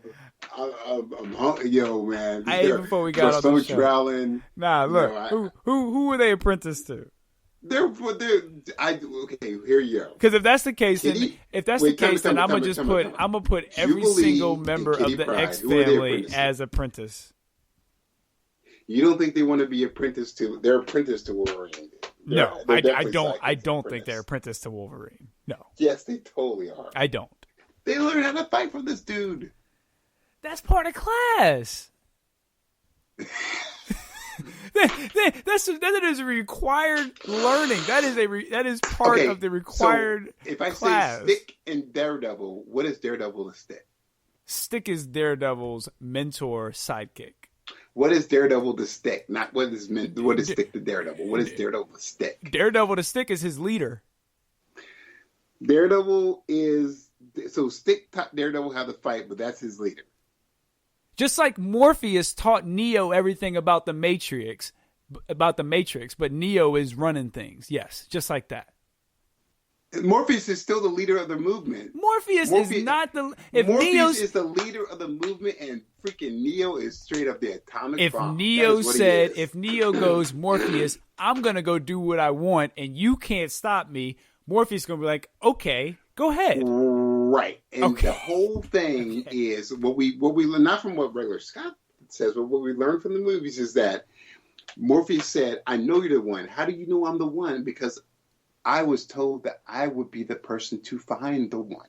And when we get to our party scene where they're all naked and like doing some debauchery, getting drunk off tea leaves, whatever they're doing in that Zion place, dude. It is not Neo giving a speech. It is Morpheus, the leader of the movement, giving a speech. Morpheus is purely the leader for face value. Neo is in charge of that team and runs that team. Your girl Jada Pinkett went and was like, yo, Morpheus, what you need me to do? Get out of here, man. Morpheus is not the leader of that team. Neo is the leader of that team. Neo is the adamantium scalpel, adamantium hammer to Morpheus's leadership. All right, so what do you think Jarvis is? The AI? Jarvis the person to the Avengers. Jarvis the person to the Avengers? Yeah, you don't remember this. Jarvis was the butler. Yeah, that's exactly what I think he is, and that's all I think he is. He ain't no Alfred. Like what? Jarvis gets no problem. I want to say he's Alfred, but he ain't no Alfred. Alfred. Everybody knows that it's like, Jarvis. And in some ways, I always feel like Jarvis. I guess storyline would be Jarvis being this crazed out like double agent. All right. Hey, so bringing up those lines, I know you're ready to wrap things up, but here, two more things for you. Okay. Mercy to Lex Luthor and Alfred to Batman. Alfred to Batman is an ally because I think he's more of a mentor. Mercy is just a body for Lex Luthor. Not even a sidekick. Bodyguard. I think she's a sidekick. Nah, I can't even give her that. Wow, man, you're just like evil doesn't describe it. Rick Jones. Ally. Apprentice. We're gonna go sidekick apprentice with this cat. What about Betty Bop?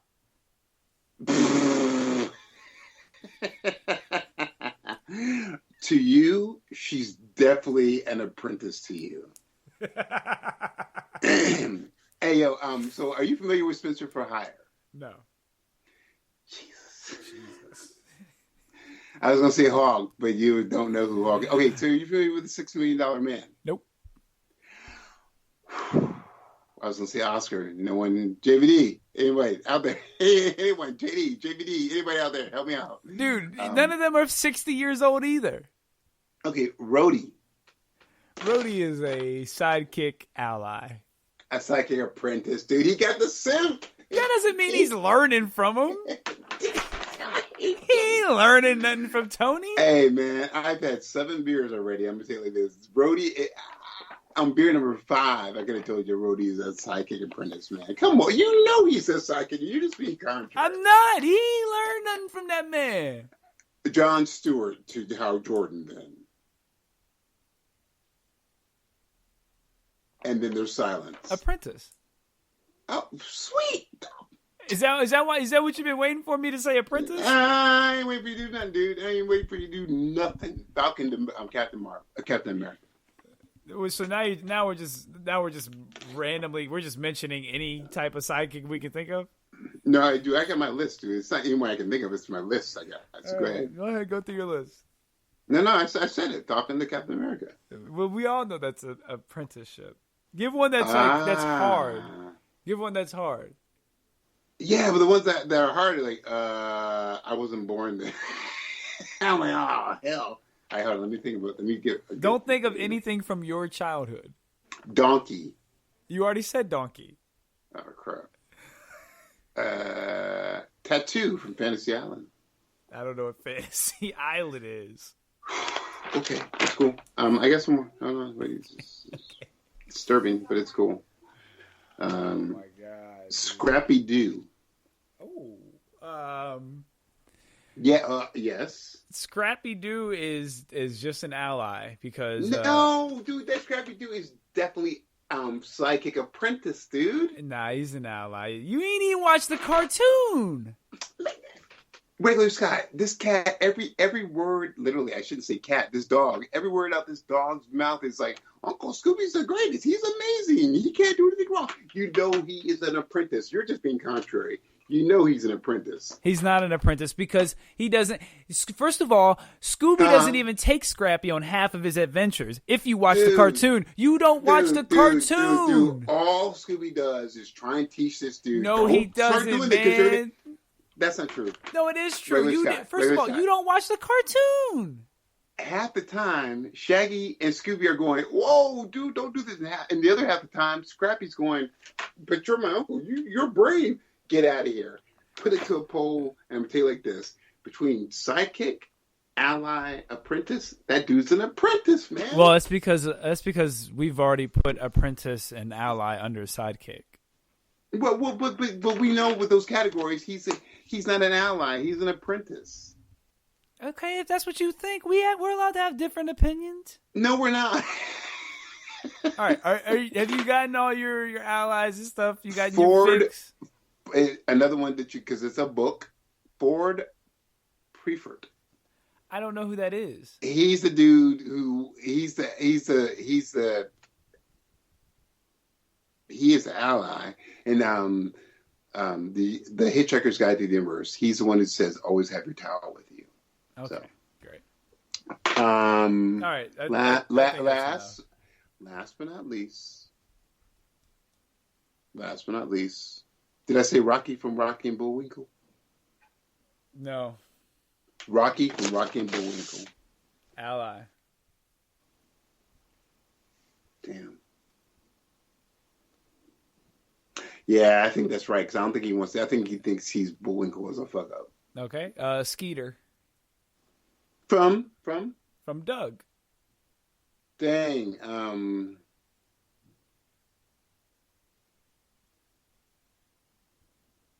Is he apprentice kind of? No.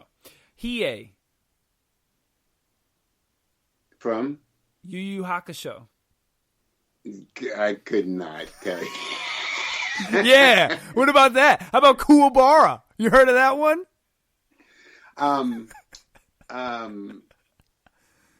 Pikachu. Pikachu.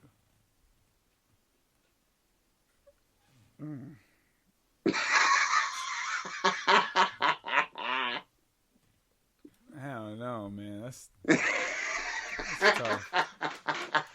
Because I don't know, because I would consider like Misty and Brock to be. Well, see, that's I know. I would consider them to be right? Ash's sidekicks instead of Pikachu. But you know he's a sidekick, so you know he kind of is. It's this kind of weird human Pokemon thing, but he's an ally. He ain't no apprentice. I am the ally. All right, that's a good place to stop. Is on Pikachu. All right. Actually, I do have a couple more. Now you got me thinking. Please, this is great. Dr. Dre. No. Yeah, what? Yeah, What I would do? No. Dr. Dre is Eminem's sidekick. No, dude. Dr. Dre is Eminem's mentor. That's another show. Dr. Dre is Eminem's mentor, but he's still his sidekick. He is still his sidekick. You can call Dr. Dre Alfred, but ain't no nah, homie. He is still his sidekick. Because Eminem's all. Yeah, I know y'all love Eminem. Dr. Dre will tell you that he is Eminem's sidekick. Dr. Dre, let me tell you, Dr. Dre will tell you he's his sidekick. Okay, that's cool. I would tell you that Eminem is Dr. Dre's sidekick. Is it long? No. Let me tell you something. That is 100% false. Okay, cool. Here. Let me tell you something. Because I would argue Dr. Dre has been a sidekick his whole career. Hold on, dude. But hold on. Wait. You want to get to it? That's ridiculous, dude. I'll argue he's been a sidekick his whole career. N.W.A, like DJ Yella basically learned all his crap from Dr. Dre. I ain't talking about the DJ. I'm talking about, see, Dr. Dre was more than a DJ. He was a rapper too. He wasn't the lead rapper in that group. Dr. Dre was a straight up beats dude, was a mastermind. But hold on, I'm gonna break down. You get into the old school hip hop now. Let me give you an education real quick. Dr. Dre was the mastermind behind the whole crap, similar to Eric B. and Rakim. Dude, Eric B. was just a money dude, not the beat dude. He was a money dude. Rakim was everything. Dr. Dre was like, let's try this. Let's try these with glittery suits and everything. Like, that didn't work. He was trying every crazy angle with those cats to get those cats together. So I'm saying Dr. Dre comes from a base point because if you look from then to now, with him being almost near the first hip-hop billionaire, I think Kanye just took that role. But, man, get out of here, dude. Dr. Dre with the beats and lyrics, that was all his game, dude. First of all, the lyrics, he didn't write his lyrics. So let's cut dude, that. No. Let's cut that out now. You're trying to give me a history lesson. You don't know the history because Dr. Dre didn't write his lyrics. Respect due to the lyrics, but with the concept of everything else, the whole concept of that. Well, it can't be the whole concept because lyrics aren't in it, so it can't be the whole concept. Dude. Well, hey, I'm just saying, like you can't be the lead character and you don't write your own music. Every single thing I'm gonna do, I'm gonna dot my I, I'm gonna cross my T just to make things perfect. But let me just so if that makes you happier. But let's just get down. Conceptual wise, it was all Dre's mindset. You can be like, the lyrics. I'm like, lyrics are everything. But you're like, man, that dude looks good. That dude's got great lyrics. That dude can do that. Man, that was him. Ice Cube was the leader of that group. No, dude. Yes, Ice Cube was the Batman of that team. Ice Cube became the front person. That's group. The leader. So when Ice Cube broke off and did his whole like if you want to talk about like the from the hardcore stuff from Gorillas and the Mist to everything else, Dre was still doing beat stuff, dude. That does not and guess who had the bigger career? Like which one of those two had the better sales after that? The N.W.A. or Ice Cube and his solo project? Are you even like hold on, dude. Regular Scott. Because N.W.A. was at its highest peak with Ice Cube. Okay. Here, I will give you. I respect what you're saying. I'm listening to what you're saying. I'm soaking it in so that I can be more productive to produce it all out. You going to talk about the Chronic compared to Ice Cube? The Chronic is not N.W.A. That is not N.W.A. Wait, time out. You said more sales after the N.W.A. Right, you and said Ice Cube. I said after. No, that's not what I said. No, that's not what I said. You're not listening. You're so eager to get your point across. You're not listening. What I said was, who had the bigger sales after Ice Cube left N.W.A. N.W.A. or Ice Cube? Okay, hold on. Who had the bigger sales after Ice Cube left N.W.A.? Yes, you win that. That's what I said. But when I talk about, when I'm saying, if we get back to the original argument of all this, as in like Eminem and Dr. Dre, Eminem and Dr. Dre, all this silliness, Dre and the Chronic outscope everything, and that's why that's why Ice Cube makes family movies, and Dr. Dre owns Beats and is about to be like a gazillionaire. That's the whole nitty-gritty. But like you said, getting back to the root of it, and you said how since the Chronic outsold Dr. Dre and how that makes him the leader. Well, if that's the case... No. What I said, just to be clear, was this. Compared to Ice Cube's solo career and Dr. Dre's aftermath solo career, and literally the aftermath solo career, you can't compare those two, man. That's fine. So Ice Cube went on to make family movies. Went on from being a hardcore, man, now I gotta wet you. I wouldn't say he made family movies. Like family movies definitely came later on in his career. I'm talking from back then to now. This dude went from being XXX to making family. Went from being the world's greatest. XXX was later in his career. His first movie was Friday. Hey. I know I get calls for always interrupting, but if I can finish my statement, please. This dude went N.W.A., Curly Kid, N.W.A., to Curly Kid Ice Cube solo. I don't fuck with a cave, bitch. Oh, yeah, I get you, Lollapalooza. I respect all that. All that. To him, his acting career, to him being XXX, the assassin, to him ending, the latest thing he's done has been, to me, correct me, has been family movies. Okay, I'll correct you. You're wrong, but go ahead, continue. Okay, what was the last thing he did? The last XXX movie.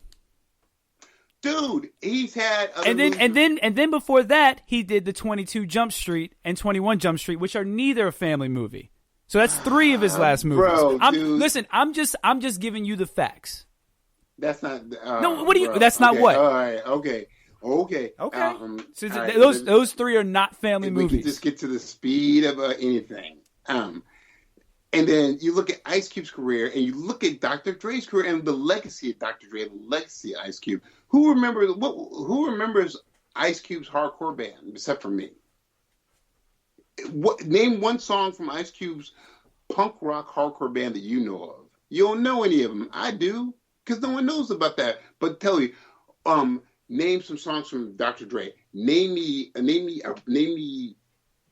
a prodigy of Dr. Dre. You'll be like, oh, I know several of those. It's just to say he's left a more imprint than Ice Cube. Ice Cube has done his thing, but Dr. Dre is more Dr. Dre is on a mentor side. He ain't no sidekick, dude. Oh, he's a sidekick. And so back to the meat of what with this whole, which was Eminem and Dr. Dre. You brought up that Dr. Dre couldn't be Ice Cube's sidekick because he outsold him. And he had more of a legacy, and he also had a mentorship and all that. He's been the game monger. Because Eminem has done everything Dr. Dre has done except more.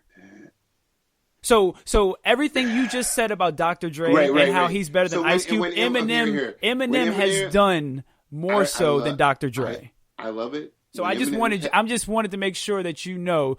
Everything you just said just made my point about Eminem and Dr. Dre. Cool. When Eminem's had a career as long as Dr. Dre's, awesome. He will never have a career as long as Dr. Dre's. Dr. Dre's not in the game right now.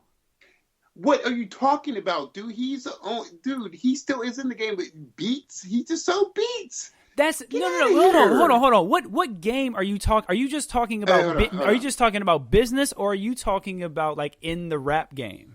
The rap game is the business. So game what's the last thing he did in the rap game? Since you know he's still relevant, what's the last thing he did?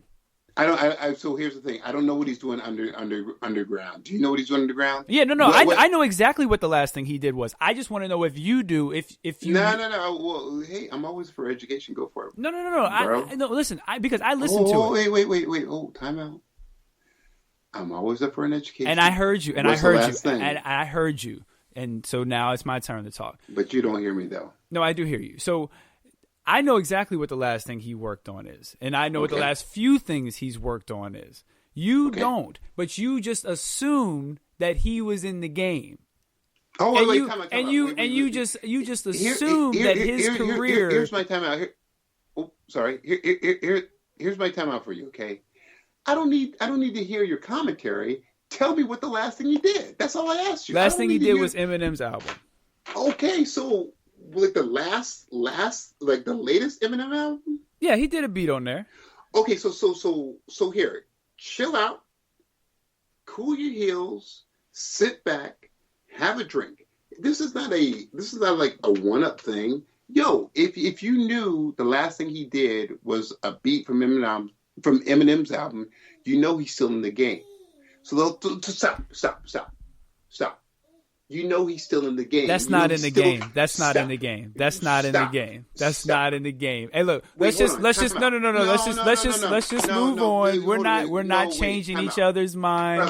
This is just one of those things where we're just gonna view it two different ways. Let's just move on. We're not making any progress in this conversation. You're correct, Regular Scott. I don't want to change your mind, but I do want to speak my mind, though. Let's get that straight. I'm not here to change your mind.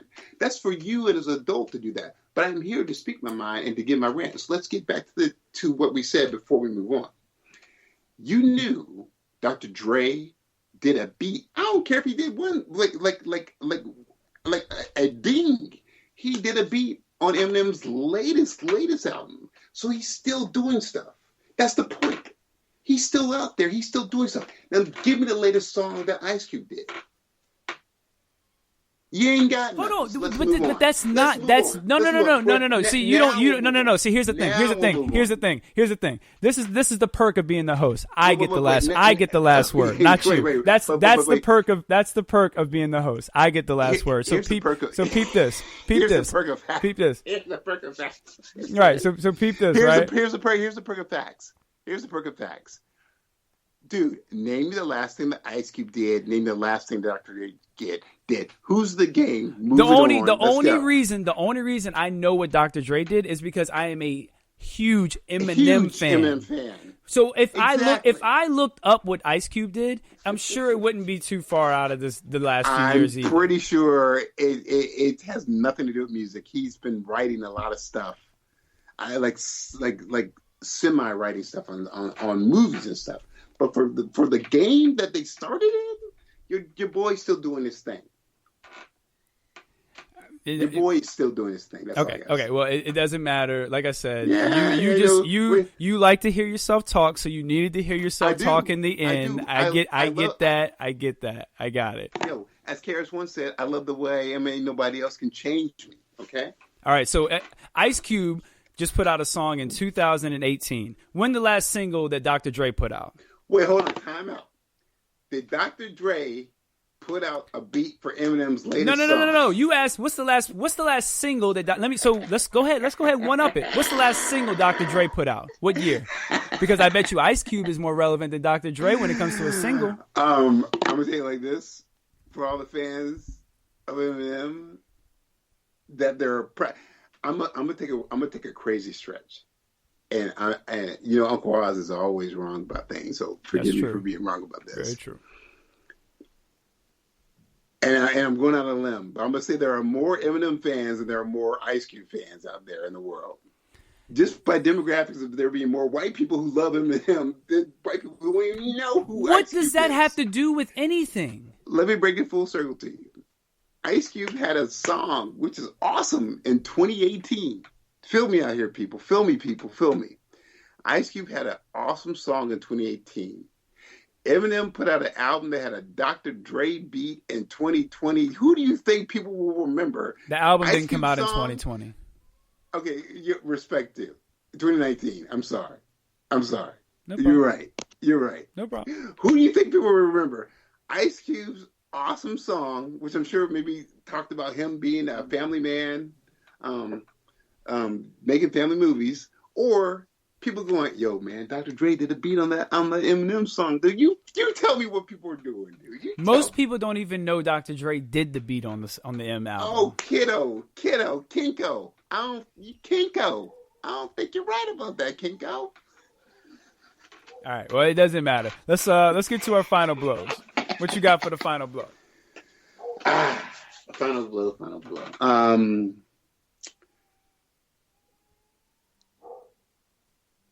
Stay tuned, man.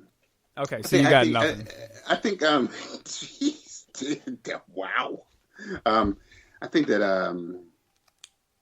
I've been having a really, really personally good time guesting on some podcasts, and I know Regular Scott has been trying to showcase a podcast after each episode that we have as a final blow. But I would say that, in these times, man, these are crazy times where we're asked to be social distancing from people, which is bullshit. It should be physical distancing.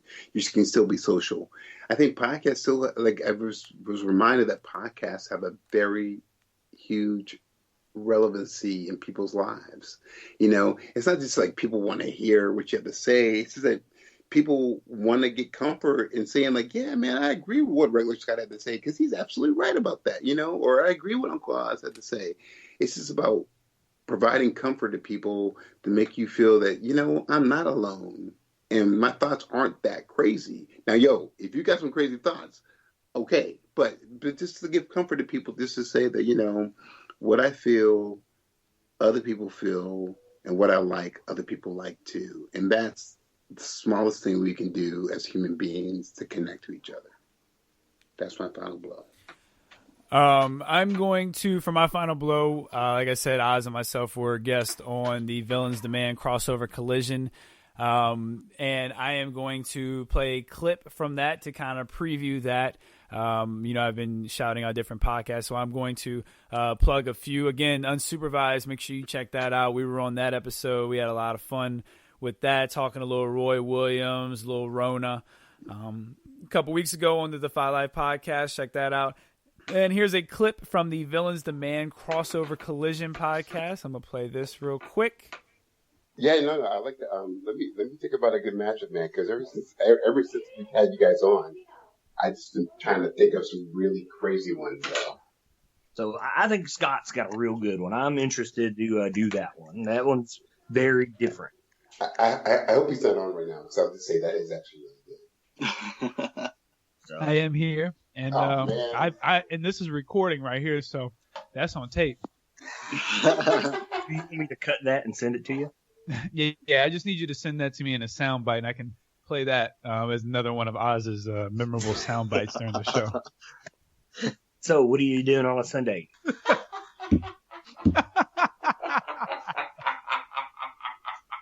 Oh man, classic. I'm sorry, that's just evil. Now you're gonna make it's not. It's not though. Like it's a like even West Coast Jay is like, what are you gonna do on a Sunday? Like it's a classic line at this point. Yeah, seriously, man. It's like what you're known for. Yeah, like that's a legit like, oh, that's Uncle Oz right there. So there's a little taste of what's to come in the next couple weeks from the Villains Demand and us here at Take a Knee. Make sure you will follow us on Twitter at NE4MarvelVsDC with that's the number 4. Email us at NE4MarvelVsDC at GoDefyLife.com. Make sure you check us out at Defy Life Pods and all of your other podcasts here on the network. There's something here for everybody. Make sure you like, subscribe, leave us 5 stars anywhere you get your podcast. Oz, tell everyone we'll talk to them next time. As usual, good people, peace and chicken grease. And y'all have a good time because we're going to have a good time until we talk to y'all next time. Peace.